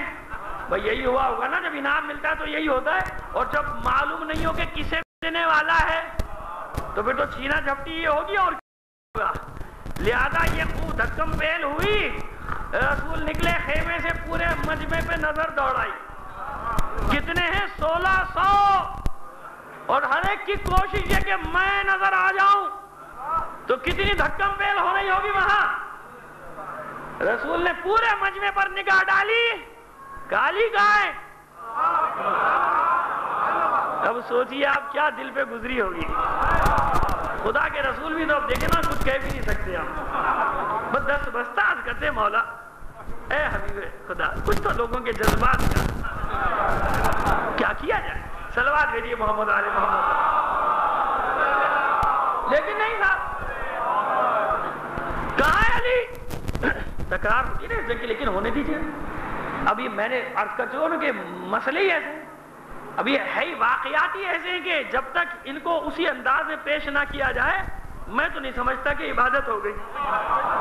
ذکر علی ہے، جب مولا کا ذکر ہے، فرشتے بھی سن رہے ہوں تو پھر ایسے۔ لیکن ہاں جو سچ ہے وہی بیان ہونا چاہیے۔ لوگوں کو خوش کرنے کے لیے جھوٹ نہ گڑھو۔ مولا کی اپنے فضائل اتنے ہیں کہ پڑھتے چلے جاؤ، انہیں ڈھونڈو تو صحیح۔ پھر کہتے ہیں کون اتنی موٹی موٹی کتابیں پڑھے، آپ ہی بتا دیجئے۔ ارے تو بھائی پڑھنے کے لیے تو پڑھ لیا کرو تھوڑا سا، کہ لوگوں کو صحیح بات تو پتہ چل جائے۔ کیونکہ اب ہمارے لوگوں کا بھی مزاج ہے کہ جو اوپر سے کہہ رہا ہے وہ کافی، اب اتنا ٹائم کس کے پاس ہے، گھر جا کے دیکھے تو سن کے یہ بھی سن ہو گئے، نہیں سن ہو گئے۔ صلوات بھیجیے محمد علیہ تو ایسا نہیں ہے، تھوڑا سا مزاج 30 سال میں ادھر بدلا تھا، اب لگے گا وقت، لیکن بدلنا پڑے گا۔ تھوڑا سا مطالعے کی عادت ڈالیے، تھوڑا سا پڑھیں، جبھی تو سوال پیدا ہو، گھبرائیں نہیں۔ کبھی کبھی ایسی باتیں سامنے آتی ہیں، ارے یہ تو بالکل ہمارے عقیدے کے خلاف، ان کے بعد کیا گھبرانے کی ضرورت ہے؟ کوئی پریشانی کی ضرورت نہیں۔ کوئی بھی کتاب قرآن تھوڑی ہے، گالیاں دینا شروع کر دیتے ہیں مصنف کو، اس نے یہ لکھ دیا، اس نے لکھنے دیں جو بھی لکھ رہا ہے۔ مذہب اہل بیت کو کچھ نہیں ہوتا، بیٹھے ہیں دفاع کرنے والے، جواب دیں گے۔ وہ خواہ علماء کے پیچھے پڑے، اس نے یہ لکھ دیا، فلانے نے یہ لکھا، پتہ نہیں کیا کیا لکھا ہوا ہے، اماموں کے نام پہ پتہ نہیں کیا کیا لکھا ہوا ہے کتابوں میں، پھر کیا کریں گے آپ؟ نہیں، ایسے نہیں ہوتا۔ جب مطالعے کی عادت پڑتی ہے پھر انسان سوال بنانا سیکھتا ہے۔ پہلے سوال کرنا تو سیکھیں کہ سوال کیا کیسے جاتا ہے۔ صلوات بھیجیے محمد آل محمد پر۔ پوچھا علی کہا، ایک ساتھ سب چیخ پڑے، نہیں ہے نہیں ہے نہیں ہے، بالکل یقین مان ایسے ہی تھا، نہیں ہے نہیں ہے، بیمار ہیں، بھی انہیں نظر ہی نہیں آ رہا لڑیں گے کہاں سے، انہیں نظر ہی نہیں آ رہا لڑیں گے کہاں سے، کہ بلا کے لاؤ ذرا۔ خدا کے رسول نے کہا بلا کے لاؤ، ابن اقوا کو حکم دیا جا بلا کے لاؤ۔ علی کو کہاں ہے؟ اب ہم اس بحث میں نہیں پڑھتے، صاحب مدینے چھوڑ کے گئے تھے علی کو، یعنی وہیں تھے، چلو وہیں تھے، مان لیا آپ کی بات مان لی، وہیں تھے، جنگ میں تو نہیں تھے نا، آشوب چشم تھا، وہیں تھے، چلو وہیں رہے ہوں گے، بقول آتے بھائی میں خیمے میں تھے، بلایا رسول نے۔ اسی پکارنے کو کیا کہتے ہیں؟ ندا، صدا کہتے ہیں آواز دینا، پکارنے کا مصدر ہے ندا۔ یہ بالکل ہر چیز ریکارڈ ہو رہی ہے، میں کوئی ایسی بات تو نہیں پڑھ رہا کہ جو آپ قبول دوسرے کے لیے قابل۔ صدا آواز دینا، ندا پکارنا، اس کا معنی ہے ندا یعنی پکارنا، مصدر ہے اسی کا۔ جب امر کا صیغہ بنے گا نادے، امر مفرد کا پکار یعنی جو بھی ہے وہ پکار، ندا دینا یعنی پکارنا۔ بھائی رسول نے پکارا، ندا دی نا، بس جس لفظ میں بھی پکارا، ارے اس لفظ میں نہ پکارا تو صحیح علی کو اللہ کے کہنے پر پکارا۔ کیوں اللہ کے کہنے پر پکارا؟ حدیث پڑھ چکا ہوں کہ اللہ کے رسول نے قسم کھا کر کہا ہے اللہ کی کہ کل اسی کو علم دوں گا جو واقع ہوگا، تو پکارا اللہ کے حکم پر، لاؤ لے کر آؤ علی کو۔ علی لے کر آئے، کیا حال ہے؟ کہا صاف نظر نہیں آتا آشوب چشم ہے. اب مترجم نے اپنا وہ جب میں بتاتا کینہ نکالا, کینہ اپنا بغض نکالا, اور جملہ لکھتا ہے کہ رسول نے اپنا تھوک علی کی آنکھوں پہ لگا دیا ہے نا. یہ جملہ اب جل گئے نا, ہم تو پڑھ کے جل گئے, تو ہمیں بھی جلانا آتا ہے. ٹھہرو ابھی صلوات بھیجیے محمد آل محمد پر. یہ مترجم نے یہ ترجمہ کر دیا, تھوک لگا دیا. اب دیکھیے بات وہی ہے, لیکن کہنے کا طریقہ ہوتا ہے نا. اگر اپنا کوئی ہوتا تو بھاگنے کو بھی بس پائی اختیار کی, بھاگے نہیں بس پا ہو گئے. یہ نہیں لکھا کہ اوہ سے بھاگ گئے, کہا 3 دن کے لیے ادھر ادھر ہو گئے تھے, پھر پلٹ کے آ گئے. 3 دن کے لیے ادھر ادھر ہو گئے تھے, 3 دن بعد پلٹ کر آ گئے. تو جہاں پہلو بچانا ہوا وہاں کیسے پیار سے بچا لیا. اور رسول نے کہا کہاں اتنی دور نکل گئے تھے, اب آ رہے ہو؟ تو اس کو بھی یوں کہا کہ رسول نے پوچھا شاید تم بہت دور چلے گئے تھے. تو وہاں جہاں جہاں بچانا ہے کیسے پیار سے بچا رہے ہیں اپنے پیاروں کو. تو بھائی ہمیں بھی اپنے پیاروں کا بیان کرنا آتا ہے کہ کیسے بیان کیا جاتا ہے. صحیح ہے نا. اور یہی تو جرم ہے ہمارا, اس کی سزا کاٹنے میں ہمیں فخر ہے. یہی ہمارا توشہ آخرت ہے, اس میں تو ہم نے کبھی کوئی بارگیننگ کی ہی نہیں. عقیدے کے معاملے میں کیسی سودے بازی, تم جو چاہو کہتے چلے جاؤ, کرتے چلے جاؤ, ہم خاموش ہیں, جواب نہیں. ہمیں طریقہ آتا ہے, ہمیں بھی طریقہ آتا ہے جواب دینے کا. چلیے آگے پہنچ کر جواب دے دیں گے. اور ابھی سن لیجئے, پہنچے علی. علی کیا حال ہے؟ کہ خدا کے رسول صاف سجائی نہیں دیتا, نظر نہیں آتا صاف. شاہد رہو میرے قریب آؤ. اب مجھے بتائیے کہ علی نے جب اس ظاہری دنیا میں اس دنیا کو اپنے ظاہری وجود سے منور کیا تھا تو آنکھیں کہاں کھولی تھی؟ رسول کی گود میں نا. سنیے, رسول کی آغوش میں آنکھیں کھولی تھی. اور بولے کب تھے؟ بولے کب تھے؟ جب لسان رسالت دہن امامت میں گئی تھی تو تاجدار ولایت نے بولنا شروع کر دیا تھا. تو علی کے لیے کوئی نئی چیز نہیں. علی تو کتنی بار کہہ چکا کہ رسول نے اس طرح علم بھرایا ہے جیسے پرندہ اپنے بچے کو غذا بھراتا ہے. ارے یہ وہی لسان رسالت ہے جس کا عادی ہے علی. ادھر یہ لسان رسالت چشم ولایت سے متصل ہوئی, ادھر بصیرت ہی بصیرت.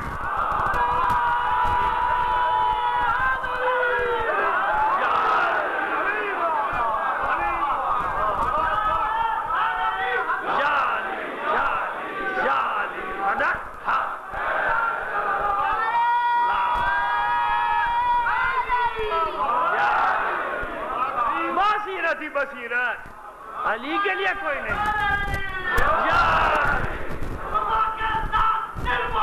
علی مولا, علی مولا, علی مولا, علی مولا.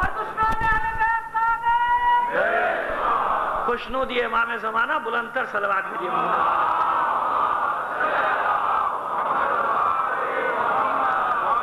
یہ فضائل کی اس منزل پر آ جاتا ہوں کہ جب بے اختیار خوشی سے بھی آنکھیں بھر جاتی کہ میرا امام بھی تو خوش ہو رہا ہوگا نا. ہمیشہ جب پہنچتی ہیں اسے یہی خبریں پہنچتی نا کہ میرے چاہنے والے اتنے قتل کر دیے گئے, اتنے شہید کر دیے گئے, لیکن اپنے امام کو ہمیں خوش کرنا ہے کہ مولا ہماری زبان میں کبھی لغزش نہیں آئی. ہزاروں کیا لاکھوں جانے دے دے, تیری محبت سے پیچھے ہٹنے والے نہیں. تیرے غلام میسم نے جو انداز سکھا دیا اس انداز کا دفاع کرنے والے قیامت تک موجود رہیں گے. میرا امام زمانہ بھی تو خوش ہو رہا ہوگا نا. اس کے بابا کا ذکر ہے, اس کے جد کا ذکر ہے, تو ویسے ہی ہونا چاہیے. اور جب سچ ہو تو اور کتنی خوشی کی بات. بس علی کے چاہنے والوں, پوچھا رسول نے علی اب کیا محسوس کرتے ہو؟ تو یہ میرا جملہ مجھے کہنے دیجیے. علی نے جو کہا وہ کہا, مفہوم یہ تھا کہ وہ رہا سامنے خیبر, یہ رہا خیبر, یہ نظر آ رہا ہے خیبر. علم دیا ہاتھ میں لکھو یہ لو علی. پوچھا کب تک لڑوں؟ کب تک لڑوں؟ کیوں بھئی؟ مرحب کو مار کے بھی واپس آ سکتا ہوں, دروازہ اکھاڑ کر بھی واپس آ سکتا ہوں, کب تک لڑوں؟ کہا جب تک خیبر فتح نہ ہو جائے واپس مت آنا۔ اور کسی نے جانے سے پہلے پوچھا تھا؟ اور رسول نے بھی نہیں کہا تھا۔ پھر رسول کو بھی پتا ہے کہ کہنا بیکار ہے، بات ہی ضائع ہوگی، بات ہی ضائع ہونے والی ہے نا۔ تو ہمیں بھی دل جلانے آتے ہیں، تم تحریروں سے دل جلاؤ جتنا جلا سکتے ہو۔ ہمارے پاس بھی یہ میڈیا ہے، اپنا اتنا بڑا میڈیا ہے، لیکن سلیقہ ہونا چاہیے بس۔ تو بس یہی آپ سے درخواست ہے، یہی ہر پڑھنے والے سے درخواست ہے کہ استدلال قائم کرو۔ خامخواہ میں کسی کو برا بھلا کہنے کا کوئی فائدہ نہیں، وہ حجت نہیں ہوتی۔ استدلال دلیل قائم ہونی چاہیے کہ جو لوگوں کے دماغ اور دل دونوں میں اپنا گھر کر لے کے بات صحیح ہے، ورنہ جواب آ جائے، ورنہ بات کرے۔ علی چلے آگے اور لشکری حیران، یہ کیا ہوا؟ یہ تو اکیلی دوڑے چلے جا رہے ہیں علم لیے۔ کیوں؟ رسول نے یہی تو کہا تھا، لا اعطین الرایۃ غدا رجلا، ایک مرد کی بات کی تھی، سب کی نہیں۔ اب جب علی جب تک پہنچے کچھ لوگ پیچھے پیچھے دوڑے، لیکن علی نے پوچھا نہیں کہ لشکر ہے یا نہیں۔ کیوں؟ جانتا ہے علی کہ رجل کی بات ہے، ایک ہی آدمی کا کام ہے، باقی تو پھر اپنے بگدے لے کر آئی جائیں گے بعد میں، اپنے چھریاں بگدے لے کر، کوئی ہاتھ کاٹے گا، کوئی پیر کاٹے گا، کوئی گلا کاٹے گا، ہے تاریخ میں یہ بھی۔ صلوات بھیجیے محمد و آل محمد۔ پہنچے علی اور پتھر پہ علم کو گاڑا، چٹان پہ علم کو گاڑ دیا۔ ان کے کشیک نے اوپر سے دیکھا، قلعے کے اوپر سے، کون ہے؟ اس سے اپنا نام حیدر نہیں بتایا، اسے نہیں بتایا، اس سے کہا علی ابن ابی طالب۔ مڑ کر قلعے والوں کو کہتا ہے، یہ جو آیا ہے تمہاری شکست کا پیغام لے کر آیا ہے، اس کا چٹان میں علم گاڑنا بتا رہا ہے کہ اب تم مغلوب ہو جاؤ، اب تم مغلوب ہو جاؤ۔ نکلا مرحب، دروازہ کھول کر نام لیتا ہوا، اپنی رجس پڑھتا ہوا، میں وہ ہوں جس کو پورا خیبر جانتا ہے، میں مرحب، تلواروں سے کھیلنے والا، آزمودہ تجربے کا میدان کا۔ مولا نے اس کی طرف دیکھا، انا الذی سمتنی امی حیدرا، اس کو نام بتایا۔ تمام جنگیں اٹھا کر پڑھ لو، کسی جنگ میں علی نے اپنا نام حیدر نہیں بتایا۔ بدر ہو، احد ہو، خندق ہو، جہاں بھی علی گیا اپنا نام بتایا، میں ابو طالب کا بیٹا علی ہوں، یا یہ کہا کہ عبد المطلب کا بیٹا علی ہوں۔ واحد جنگ، انا الذی سمتنی امی حیدرا، میں وہ ہوں جس کی ماں نے اس کا نام حیدر رکھا، ماں نے نام۔ کیوں؟ جانتے ہیں نا، جب کلہ اشدر کو چیرا تھا، نام حیدر رکھ دیا، مادر نے تیور دیکھ کر، بچے کے تیور دیکھے، ماں نے اس کا نام حیدر رکھ دیا، اس سے اپنا نام ہے۔ جیسے سنا واپس پلٹا، مرحب واپس پلٹا، کیوں؟ اسے اپنی ماں کی بات یاد آ گئی، اسے دیکھا نا علی ہے، دھوکے میں تو نہیں مارے گا۔ ایک ہی جگہ حیدر نام استعمال کیا، علی تو اللہ نے نام دیا تھا، حیدر ماں نے نام دیا تھا۔ اس کی ماں نے اسے بتایا تھا، دیکھ حیدر کے مقابلے پر مت جانا، تیرے قاتل کا نام حیدر ہوگا۔ واپس پلٹا، شیطان جو کشیک کی شکل میں یا کسی بھی شکل سے، کیوں واپس آتا؟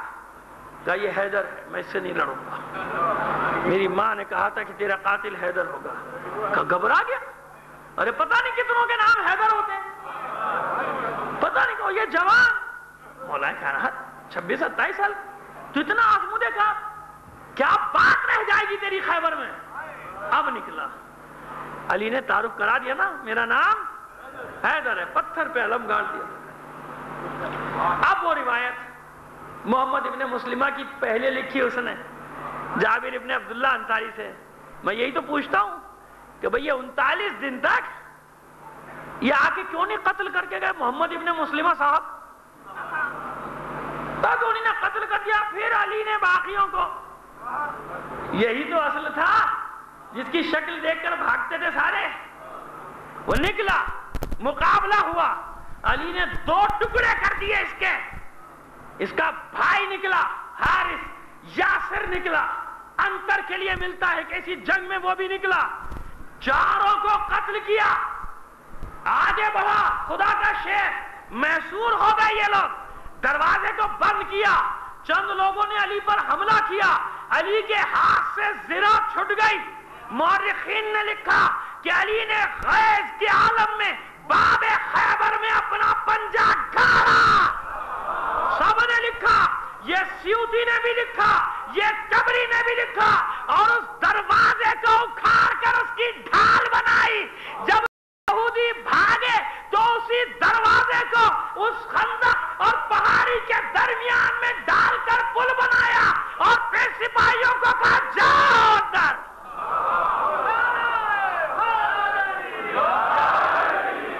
یہ ہے وہ باب خیبر، یہ ہے وہ باب خیبر کہ صحابیوں سے منقول ہے کہ ہم نے 8 نے مل کر چاہا کہ خالی الٹ دیں تو اس کو جگہ سے ہلا نہیں سکے۔ یہ نان جوی کھانے والا علی ہے جس نے پہلے پتھر میں علم گاڑا، مرہب کے ٹکڑے کیے اور باب خیبر کو اکھاڑا۔ آج تک فاتح خیبر کون ہے؟ محمد ابن مسلمہ۔ مرہب کو مار دیتا تو باب خیبر کو نہیں فتح کر لیتا، کیونکہ مرہب ہی تو سب سے بڑی رکاوٹ تھا۔ ایک یہ تحریر کی، اگرچہ کے بعد میں اسی طبری نے لکھا برد اسلمی سے کہ حضرت علی کے پورے واقعے، لیکن پہلے وہ اور جابر ابن عبداللہ انصاری نے بعد میں کہا یہ بھی روایت لکھا سب کچھ، لیکن آگے پیچھے ادھر ادھر کر کے پراگندہ کر کے لکھا سب کچھ۔ ہم نے یہ کیا کہ ان سب چیزوں کو ایک ساتھ جمع کر لیا۔ اب ایک جملہ اور نہ کہوں گا تو بات مکمل نہیں ہوگی، وہ بھی پسندیدہ جملہ ہے، وہ ایسے جملے کی جن کی تکرار ہو جائے تو کوئی مذائقہ نہیں ہوتا۔ ایک صاحب نے لکھا کہ علی نے زخمی کر کے گرا دیا مرہم کو، علی تو آگے چلے گئے، انہیں تو پتہ ہی نہیں مر گیا کہ بچ گیا۔ فلاں صاحب آئے، انہیں نے ایک وار کر کے اس کا پیر کاٹ دیا، دوسرے نے دوسرا وار کر کے ہاتھ کاٹ دیا، اور تیسرے نے جناب گردن پہ وار کیا، سر قلم کر دیا۔ اتنوں نے مل کے مرہم کو مارا، لیکن چلو مار تو دیا نا بھائی، مار دیا، ہم نے بھی مان لے، چلو بھائی علی نے خالی زخمی کیا ہوگا، گرا دیا ہوگا، ان لوگوں نے مل کے مار دیا۔ اب مجھے کہنے دیجیے کہ 39 دن تک یہ سارے قصائی کہاں تھے؟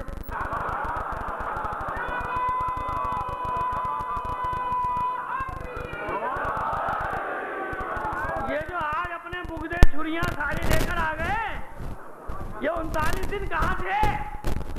39 دن کسی کو نہیں بھی توپ دی کہ 3 نہیں 10 مل کے گرا دیتے اسے، جیسے وہاں ہوتا ہے کمیلے میں جو ہوتا ہے زیادہ تو 4-5 مل کے پٹھانا دیتے ہیں اس کو، بیل کو تو یہاں بھی بہت سارے مل کے گرا دیتے۔ تو یہ ہے تاریخ کا تماشا سمجھتے ہم سب۔ اب یہ سوال کرنا کہ صاحب آپ ہر بات کیوں نہیں مانتے؟ کیوں مانے ہر بات؟ کس لیے مانے؟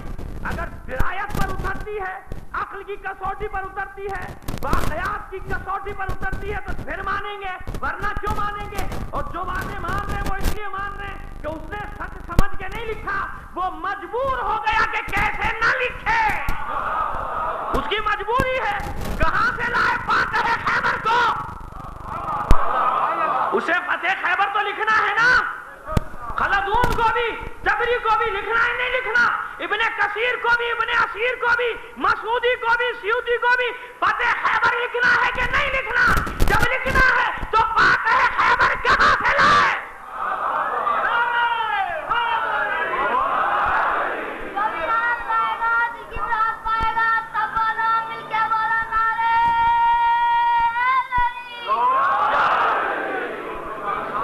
بڑا مشکل ہو رہا ہے سمجھتا مجھے، لیکن خیر 93 افراد پوری جنگ میں یہودیوں کے قتل ہوئے، خیبر فتح ہو گیا، ہتھیار ڈال دیے۔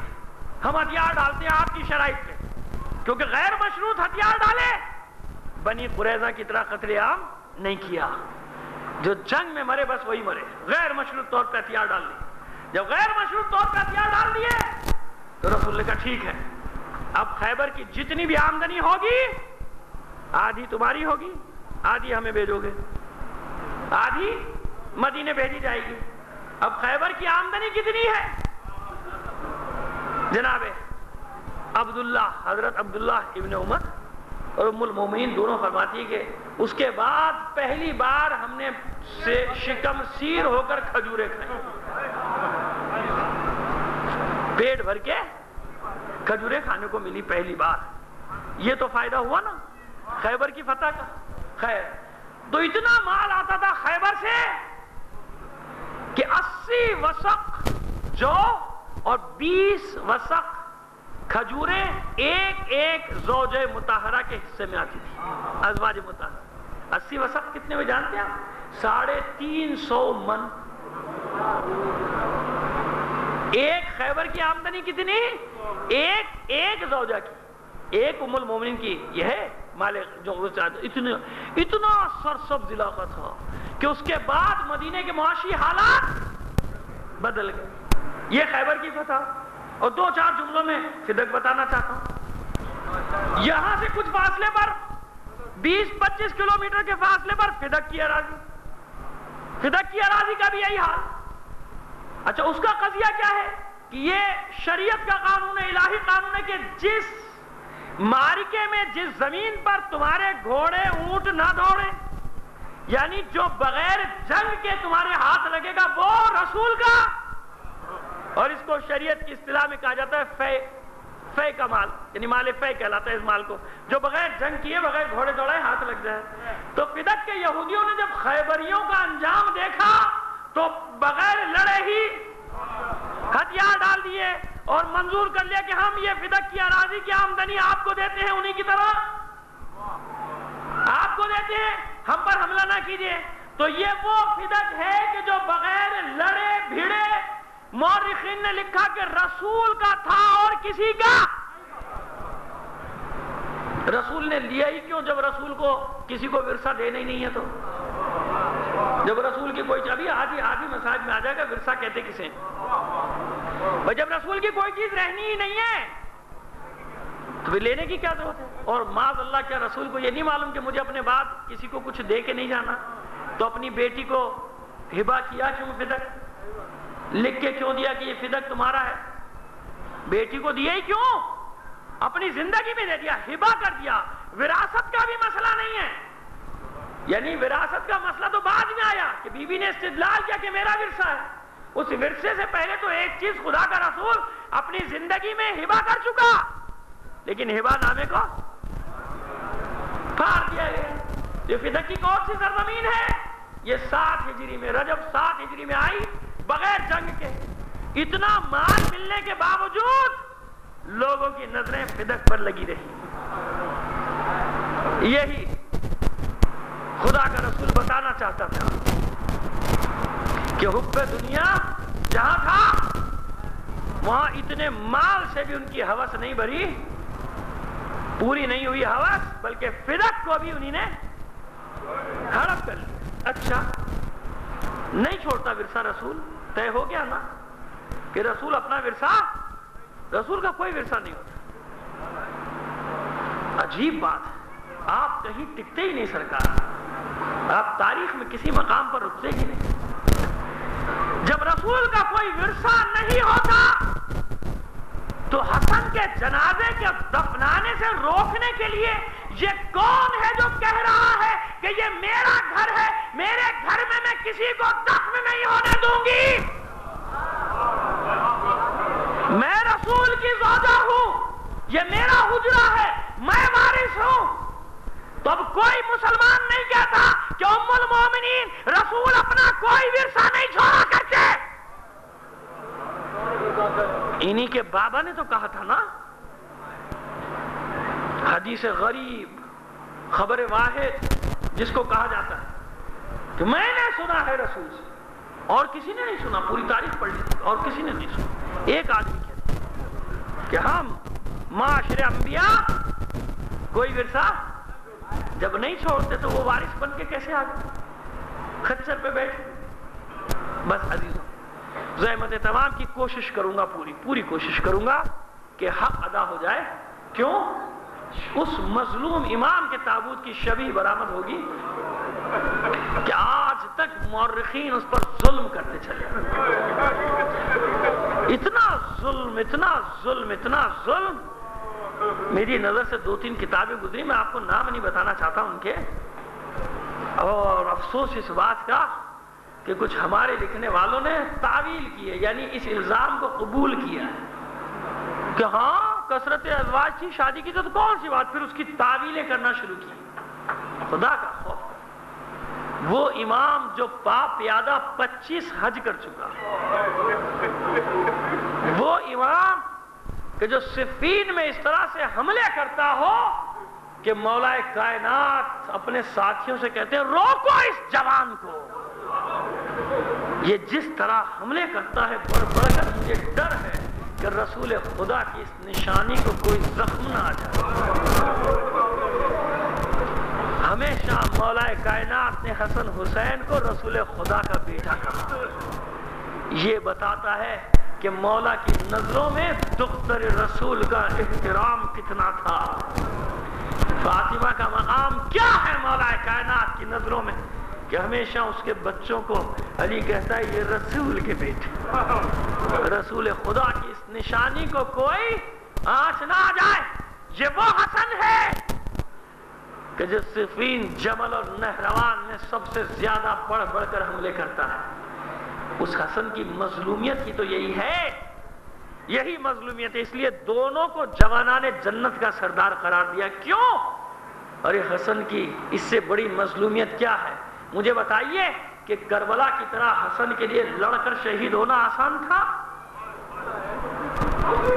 یا مدائن کے میدان میں ہزاروں سپاہیوں کی موجودگی کے باوجود صلح قبول کرنا؟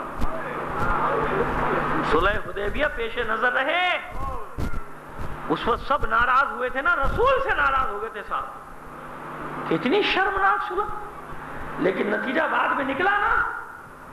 خدا کے رسول کا یہ بیٹا بھی جانتا ہے کہ یقیناً کتنے ہی نام نہاد مومن میرے مخالف ہو جائیں گے، اور لوگ مخالف ہوئے۔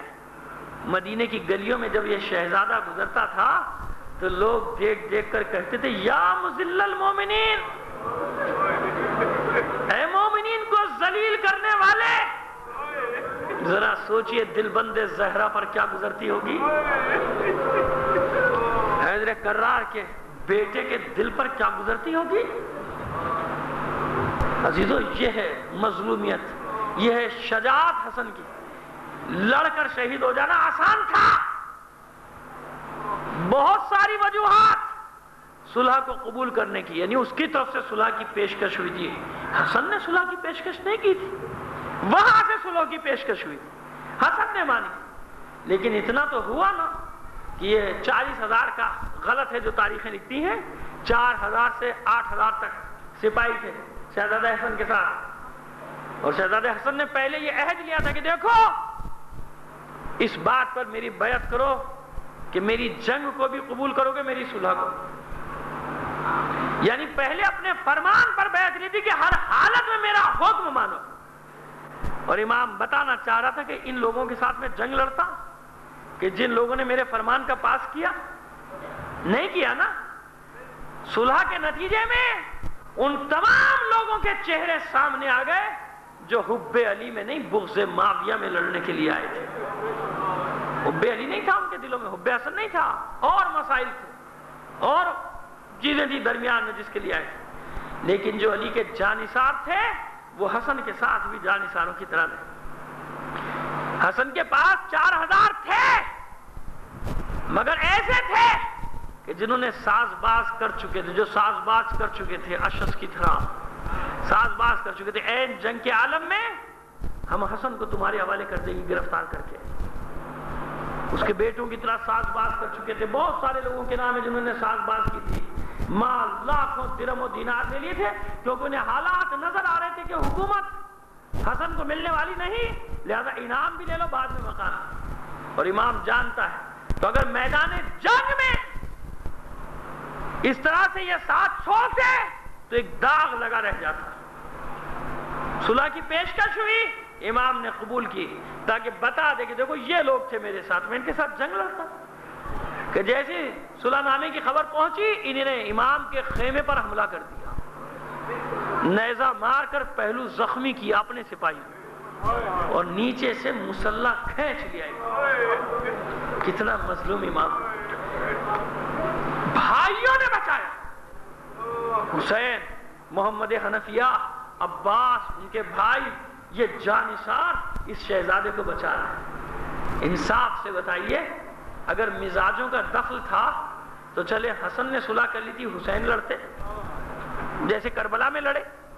آپ نے کسی بھی تاریخ میں کوئی جملہ، کوئی مکالمہ ایسا سنا کہ حسین نے اپنے اختیار ہونے کے باوجود 40 ہجری سے 50 ہجری 10 سال حسن کربلا سے گزرتا چلا گیا، صبح و شام دام و تشریف، صبح و شام یہی بات ہے. اور صرف اپنے نہیں، مدینے میں یہ حال، شام سے یہ حال کہ لوگ عبادت کرنے کے لیے دمشق سے مدینے آتے ہیں کہ مدینے جائیں گے اور دشمن اسلام اولاد علی کو برا بھلا کہہ کے آئیں گے. دمشق کے لوگ عبادت سمجھ کر علی اور اولاد علی پر تبرہ کرتے ہیں. اسی لیے تمہیں تاریخ پڑھتا ہوں تاکہ دنیا کو پتہ چلے کہ تبرہ شروع کس نے کیا تھا. تاریخیں اٹھا کے پڑھو، 80 سال تک بنو امیہ کی حکومت کے دوران 80 سال تک ہر منبر سے علی پر تبرہ ہوا ہے. عبادت کرنے کے لیے آتے تھے وہ لوگ، احمق لوگ، کہ کیونکہ یہ کافر ہیں.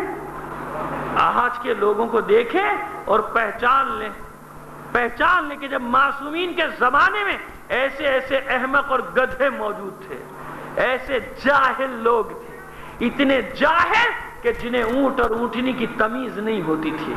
اور یقین مانے مجھے بڑا سکون ملا جب میں نے ایک مقام پر ایک کورٹ میں سزا سن کر بڑے جوش میں نعرے لگانے والوں سے پوچھ ہی لیا. میرا دل تو جلا ہوا ہی تھا ان کے نعرے سن کر، وہ بھی مجھے نہیں جانتے تھے. میں نے آگے بڑھ کر پوچھ لیا کہ جس کو چاہتے ہو اس کے باپ کا نام تو بتانا ذرا. بڑی عدالت میں یہ واقعہ ہوا، اس کے باپ کا نام تو بتا دینا. تو یقین مانے کہ ان میں سے ایک کو بھی نہیں پتا تھا کہ جس کا نعرہ لگا رہے اس کے باپ کا نام کیا ہے. میں نے کہا جاؤ، بس یہی فرق ہے. مجھے اطمینان ہو گیا کہ کل بھی علی کے دشمن وہ لوگ تھے جنہیں تمیز نہیں تھی اونٹ اونٹنے کی، آج بھی وہ ہیں کہ جنہیں خود اپنا دین بھی نہیں معلوم، جنہیں خود اپنا بھی کچھ نہیں پتا کہ کس کے لیے لڑ رہے ہیں، اس کا شجرہ کیا ہے، اس کی ماں کا نام کیا ہے، اس کے باپ کا نام کیا، کچھ نہیں معلوم. میں آپ سے کہتا ہوں آج بھی اطمینان. تو آتے تھے شام سے کہ برا بھلا کہہ کے آئیں گے. حسن کو بہت بڑی عبادت، وہ مکار بیٹھا تھا نا پیچھے، مذہب کے نام پر ایکسپلائٹ کرتا تھا امیر شام. یہ بڑی عبادت ہے، یہ دشمن اسلام ہے، انہی نے تفرقہ ڈال دیا، انہی نے آپس میں لوگوں کو لڑا دیا. دیکھو دین میں فرقہ ڈال دیا. ارے رسول کے گھر والے ہونا کوئی عیب ہے؟ ارے نوح کی اولاد باغی تھی. یہ وہ دلائل جو آج بھی آپ سنتے ہیں، رسول کا اولاد ہونا کون سا کمال ہے، اس میں کون سی بات ہے؟ ارے اصل چیز تو عمل ہوتی ہے. اس طرح بریفنگ، اس طرح کلاسیں، اس طرح درس کہاں ہو شیعو، چاہے عورتیں ہوں چاہے مرد ہوں. اس طرح مشنری کی صورت میں تمہارے خلاف گلی گلی، کوچے کوچے، مدرسے مدرسے، دفتر دفتر کام ہو رہا ہے اور تم غافل ہو، تمہیں کچھ نہیں کرنا. اس لیے تاریخ پڑھنا ہوں تمہارے لیے کہ ہم رہیں نہ رہیں، تمہارے کانوں میں یہ پیغام رہنا چاہیے کہ یہ دور کیا کیا کام کرنے کا ہے، کس کس میدان میں کام کرنا ہے، کہاں کہاں کام کرنا ہے. وہی دور ہے، سب کچھ وہی ہو رہا ہے، صرف مشینیں بدل گئی، سڑک بدل گئی، بلڈنگیں بدل گئی، نام بدل گئے، سب کچھ وہی. وہاں سے چلتا ہے، مدینے پہنچتا ہے. حسن کہاں ہے؟ مدینے مسجد میں ڈھونڈا نہیں ہے، نکلا ہے اور شہزادہ اپنے اصحاب کے ساتھ چلا رہا ہے. اس نے بتایا یہی حسن ہے. سامنے کھڑے ہو کے دلیری سمجھ رہا ہے نا، وہ تو عبادت سمجھ کے کر رہا ہے نا کہ عبادت ہے. اس کو بھرایا ایسا گیا ہے، اس کو فیڈنگ ایسی کی گئی ہے کہ وہ اسی کو عبادت سمجھتا ہے. اور سامنے کھڑے کیے، جس کو کہتے ہیں لفظ استعمال کیا، برین واش کر دو ان لوگوں کو، پاگل ہیں، خالی کر کے دماغ میں جو بھرنا ہے بھر دو. برا بھلا کہنا شروع کیا. چاہا حسن کے چاہنے والوں نے کہ اس کو پکڑے، روک دیا حسن، رک جا، کچھ مت کہنا اسے. جب دل کی بھڑاس نکال چکا، اپنی سواری سے اترا شہزادہ، اتر کے کہتا ہے مدینے کا نہیں لگتا، باہر سے آیا ہے. کہا کہ ہاں ابھی آیا ہوں شام سے. کہا اچھا چل چھوڑ، یہ باتیں تو ہوتی رہیں گی، تو میرے شہر میں آیا ہے، میرا دل چاہتا ہے کہ سب سے پہلے میرا مہمان بن جائے. یہ باتیں ہوتی رہیں گی تو کہہ رہا ہے ٹھیک ہے، کہتا رہے، لیکن میرا دل یہ تھا تو میرے شہر میں آیا ہے، پہلے میرا مہمان بن جا، جو خدمت ہو سکتی ہے تیری کروں گا، کیونکہ تو مسافر ہے، اگر تیرا زیادہ راہ کم ہے وہ بھی تجھے دوں، زیادہ راہ بھی دوں. حیران ہو کر کہتا ہے تم حسن ابن علی ہو نا؟ ہاں ہاں میں ہی حسن، جو تو نے کہا میں نے سنا، اور میں اصرار بھی نہیں کرتا تجھ سے کہ تو اپنی رائے کو بدل دے، جو تیرا دل چاہے، لیکن بارہ میزبانی کا شرف مجھے دے دے، کیونکہ میرا بھی یہ دستور ہے کہ کوئی مسافر آ جائے تو کوشش یہ کرتا ہوں کہ پہلے میرا مہمان بنے، مجھے خبر مل جائے. آگے بڑھا، قدموں پہ سر رکھ دیا، کہتا ہے مجھے تو کچھ اور بتایا گیا تھا، میں تو سمجھا تھا ابھی تلواریں نکلیں گی اور مجھے قتل کر ڈالیں گے، میں تو اس لیے آیا، مجھے تو کچھ اور بتایا. کہاں یہی فرق ہے کہ جو کچھ کہا جاتا ہے ضروری نہیں کہ وہ سب سچ بھی ہو. ایک دن میں اس کی رائے امام کے بارے میں بدل گئی. تو اماموں کا دستور کیا رہا، چاہے ایک آئے لیکن تلوار کے زور پر نہیں آئے، بندوق کے زور پر نہیں آئے، حق سمجھ کر آئے. جب حق سمجھ کر آئے گا تو جان قربان کرنے میں بہت میں نے آپ کا وقت لے لیا سادہ، لیکن میں کیا کروں، اس شہزادے کا بھی ذکر کرنا تھا نا. یہ اس کی مظلومیت ہے. 10 سال کس طرح اس نے گزارے، لیکن اس کے باوجود جانتا ہے امیر شام کہ جب تک حسن موجود ہے میں اپنے عزائم میں کامیاب نہیں ہو سکتا. اپنے طور پہ سلوکی شرائط پھاڑ چکا ہے، لیکن حسن کے پاس تو موجود ہے نا، اور چاہتا ہے کہ یزید ملعون کو اپنا وارث بنائے. اور وارث بنانے میں سب سے بڑی رکاوٹ یہی لوگ 2-3 افراد ہیں جن کو سمجھا جاتا تھا اس زمانے میں کہ خلافت کے لیے نامینیٹ کیا جا سکتا ہے، چاہے ادھر کے بھی ہوں، تو حکومت کے لیے ان کو ادھر ادھر کی تو پرواہ نہیں ہوتی، جو سب کو قتل کر دیتے. لہذا حربہ استعمال کیا گیا. اشعث بن قیس کی بیٹی، اب آپ کہیں گے کہ وہ منافق تھا، اس کی بیٹی اس گھر میں کیوں؟ تو پھر بات بہت دور چلی جائے گی، بہت پیچھے تک چلی جائے گی. کہاں تک چلی جائے گی؟ یہ ظاہر حکمتیں ہیں، یہ حکمتیں ہیں، جانتے ہیں اگر یہ سب کردار نہ ہو گھر میں تو وہ ساری چیزیں سامنے آ نہیں سکتی، وہ سازشی کردار سامنے آ نہیں سکتے. زیادہ بنت اشعث سے سودا کیا امیر شام نے مروان کے ذریعے سے. مروان وسیلہ بنا، یہ خبیث وسیلہ بنا. زہر حلاحل بھیجا گیا. پہلے معاہدہ ہوا کہ 1,00,000 درہم یا 60,000 درہم یہ تجھے انعام دیا جائے گا، اور یزید جو آئندہ کا بادشاہ ہے اس سے تیری شادی کی جائے. منافق کی بیٹی محمد ابن اشعث کی بہن ہے. محمد ابن اشعث جو کربلا میں مقابلے پر آنے والا ہے امام حسین کے، شیشے میں اتار لیا مروان نے.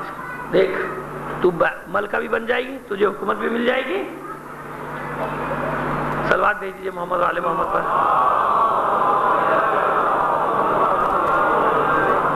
اس کے بعد زہر حلاحل، جس کے بارے میں ماگے نے لکھ کے بھیجا مروان کو کہ اگر اس کا ایک قطرہ نہر میں ڈال دیا جائے گا تو نہر کی جتنی مچھلیاں جانور ہیں سب مر جائیں گے. بس یہ کسی طرح حسن کے پانی میں ملا دیا جائے، شہزادے کے پانی میں ملا. جادہ بنت اشعث اور ظاہرے کے ایام اور شب مقرر، جس شب شہزادے کو اس کے گھر آنا ہے، یہ بڑی خاطر مدارات کر رہی ہے. امام جانتا ہے، لیکن امام یہ بھی جانتا ہے نا کہ مشیت الہی، یعنی اسی طرح سے معاملہ حالات کو اسی طرح پیش آنا.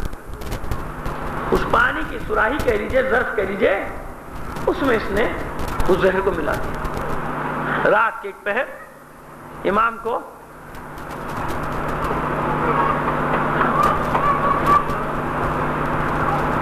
پیاس کی طلب ہوئی، امام نے پانی طلب کیا، گلاس میں پانی نکالا، اس نے دیا امام پیالے میں، جو بھی کوزہ رہا اس میں پانی دیا امام کو۔ امام نے 2 یا 3 گھونٹ پیے اور کوزہ ہاتھ سے چھٹ گیا۔ فریاد بلند کی امام نے، ہائے یہ کیسا پانی تھا جس نے میرا جگر کاٹ کے رکھ دیا۔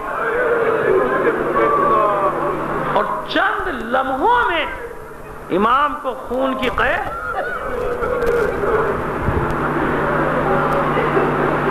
ایک بار سن کے اس کو بند نہیں کیا جا سکتا۔ انسان امام کو ایک بار خون کی قحط اچانک شروع، بس اس نے بھی سر پیٹنا شروع کیا۔ جودن امام نے کہا، ملونہ میں جانتا ہوں کہ یہ تو نے کیا ہے اور کیوں کیا ہے، لیکن یہ یاد رکھنا تو کبھی اپنی مراد کو نہیں پہنچ سکتی، اور جس کے حکم پر تو نے یہ کیا ہے اس کا معاملہ بھی اللہ کی عدالت میں لے کر جاؤں گا، اور تجھے نہیں معلوم کہ ان کے ساتھ کیا ہونے والا ہے۔ بس یہ فریادیں حسن کے گھر سے بلند ہوئی، بہنوں نے دوڑنا شروع کیا، بھائیوں نے دوڑنا شروع کیا۔ محلہ تو محلہ بنی ہاشم ہے نا، سب گھر ایک دوسرے سے متصل ہیں۔ ذرا سوچئے کہ زینب کے دل پر کیا گزر رہی ہوگی۔ نانا کی جدائی کا داغ، بابا کی جدائی کا داغ، ماں کی جدائی کا داغ، اور اب یہ بھائی کی خبر، ادھر بہن پہنچی اور گود میں سر بھائی کا، جگر کے ٹکڑے کٹ کٹ کر گر رہے ہیں۔ لگن سامنے رکھ دیا، اس میں جگر کے ٹکڑے گر رہے ہیں۔ لیکن میں یہاں پر ایک اور جملہ کہنا چاہتا ہوں عزیزو، کیسے ہو سکتا ہے کہ حسین کے گلے پہ خنجر چلے اور ماں موجود ہو، حسن کے جگر کے ٹکڑے کٹ کٹ کے گرے اور ماں موجود نہ ہو؟ ارے یہ زہرا ہے، زہرا اپنے بابا کے دکھ میں بھی شریک، کبھی علی کے سر پہ ضربت کی خبر، اور اب آج زہرا آئی ہے اپنے حسن کے جگر کے ٹکڑوں کو سمیٹنے کے لیے۔ ارے یہ لگن نہیں، زہرا کا دامن ہے جس میں حسن کے جگر کے ٹکڑے گر رہے ہیں۔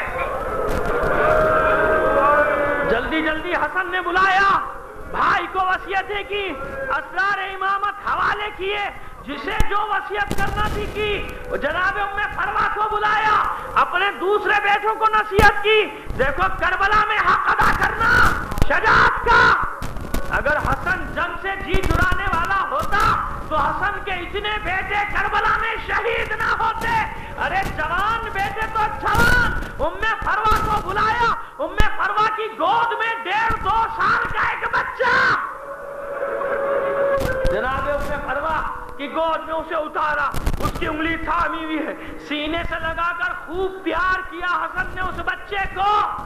کبھی اس کے سر کو بوسہ دیتا ہے، کبھی گردن کو، کبھی بازو کو، کبھی سینے کو۔ کیوں؟ مجھے یقین ہے کہ حسن کے علم میں ہوگا کہ میرے بچے کے لاشے کے ساتھ کیا کیا جائے گا۔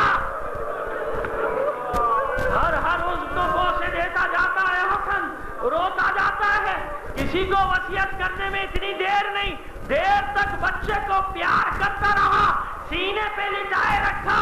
بہت دیر کے بعد اپنے سینے سے اس بچے کو جدا کیا۔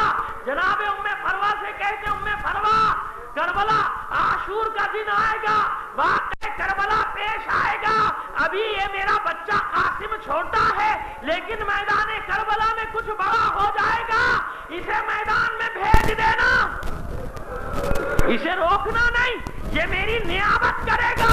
یعنی اور بھی بیٹے شہید ہوئے، لیکن حسن نے قاسم کو اپنا نائب بنایا۔ ارے مجھ پر جنگ سے منہ چرانے کا الزام لگانے والوں، میرے بچے قاسم کی جنگ دیکھنا کربلا میں۔ میرا 13-14 سال کا قاسم کیسی جنگ کرے گا یہ کربلا میں دیکھنا۔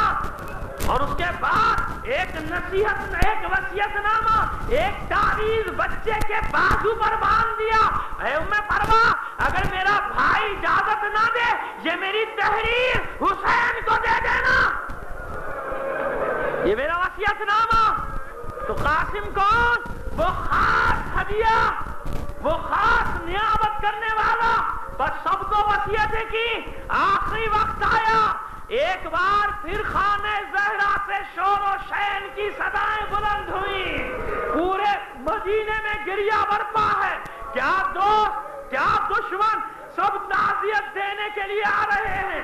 امام نے وصیت کر دی تھی بھائی کو کہ نانا کے روضے میں لے جانا، لیکن دیکھو جھگڑا مت کرنا، تلوار نہ نکالنا، اگر دفن نہ ہونے دے تو دادی فاطمہ بنت اسد کے پہلو میں لے جانا، وہاں بقیع میں مجھے دفن کر دینا۔ وصیت کی، تاکید کی، میرا کوئی بھائی تلوار نہ نکالے، کوئی جنگ نہ کرے، اگر راضی نہ ہو تو وہاں لے جانا۔ جنازہ تیار ہوا، سینکڑوں بلکہ ہزاروں لوگ جنازے کے ساتھ ساتھ روضہ رسول کی طرف روانہ ہوئے۔ مروان دوڑا دوڑا ایک دروازے پر پہنچا اور جا کر کہتا ہے، ارے کیا گھر میں پڑی ہو؟ وہ حسن کو دفنانے کے لیے لا رہے ہیں۔ ارے ہمارا خلیفہ دفن نہ ہو سکا تو اب یہاں کوئی دفن نہیں ہو سکے گا، جلدی نکلو، صرف تم رکوا سکتی ہو، تمہارے پیچھے ہم بھی ہیں۔ بس انہی نے جلدی سے چادر ڈالی، خچر پر سوار ہوئی، دوڑتی ہوئی اس حجرے کے باہر آ گئی۔ خبردار، یہ میرا حجرہ ہے، میں وارث ہوں اس حجرے کی، کوئی میرے حجرے میں داخل نہیں ہو سکتا۔ ارے مظلومیت تو دیکھو معصومین کی، مظلومیت تو دیکھو اولاد زہرا کی۔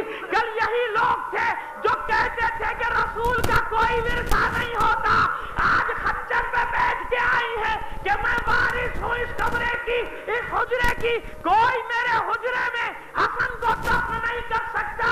ابن عباس آگے بڑھے، کہا کبھی اونٹنی پر بیٹھ کر آتی ہو، کبھی خچر پر بیٹھ کے آتی ہو، لیکن جب آتی ہو جھگڑا لے کر آتی ہو، جب آتی ہو فساد لے کر آتی ہو۔ ارے ہم حسن کو نہیں دفنائیں گے، ہم حسن کو نہیں دفنائیں گے، ہم بقیع لے جائیں گے، لیکن ایک بار نانا سے ودا تو ہونے دو حسن کو، ایک بار حسن کو اپنے نانا سے ودا تو ہونے دو۔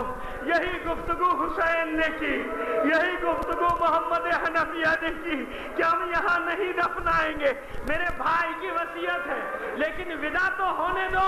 اور پھر ایک بار خود ابن عباس کو بھی غصہ آ گیا جب مروان نے کہا کہ ہم تلواروں سے روکیں گے۔ ابن عباس آگے بڑھ کر کہتے ہیں، خبردار، کسے تلواروں کی دھمکی دیتا ہے؟ خدا کی قسم حسن کی وصیت ہے کہ ہماری تلواریں نیام میں ہیں، ورنہ تم خوب اچھی طرح جانتے ہو کہ ہماری تلواروں کا مقام تمہارا بدن ہو سکتا تھا۔ ہم کیا کریں کہ حسن کی وصیت نے ہمیں مجبور کر دیا۔ حسین نے کہا نانا سے ودا ہو لینے دو۔ عباس کے جلال کا عالم آپ سمجھ سکتے ہیں نا، جو 40 ہجری میں بابا کے ساتھ جنگوں میں حصہ لے چکا ہو، اب تو 50 ہجری این شباب کا عالم، 23-24 سال کا عباس۔ ارے کیا کیفیت ہو رہی ہوگی عباس کی، بار بار تلوار کے قبضے پہ ہاتھ جاتا ہوگا، بار بار اپنے مولا حسین کو دیکھتا ہوگا، آقا آقا ایک بار حکم دے دے، ایک بار حکم دے دے، ان میں سے ایک باقی نہیں بچے گا، ایک بار حکم دے دے، میں دیکھتا ہوں کہ کون مولا حسن کے لاشے کو یہاں دفنانے سے روکتا ہے۔ مجھے یقین ہے کہ بار بار حسین اپنے شیر کے شانے پر ہاتھ رکھتا ہوگا، پاس نہیں، بھائی کی وصیت ہے۔ پھر تلوار نیام میں چلی جاتی ہوگی۔ بس ادھر کوشش کی حسین نے کہ بس ایک بار ودا ہو لے حسن، آگے بڑھایا جنازہ، ادھر ملعونوں نے تیروں کا میں برسا دیا۔ اس جنازے سے پہلے کبھی اسلام میں کوئی جنازہ اس طرح واپس نہیں گیا ہوگا جیسے حسن کا جنازہ واپس گیا۔ 70 تیر جنازے میں تھے، بھائیوں نے جنازہ واپس موڑا۔ زینب گھر میں بیٹھی مختلف خبریں سن رہی ہے، دل دہل رہا ہے۔ اچانک خبر ملی کہ بھائی کا جنازہ واپس آ گیا۔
مرحبا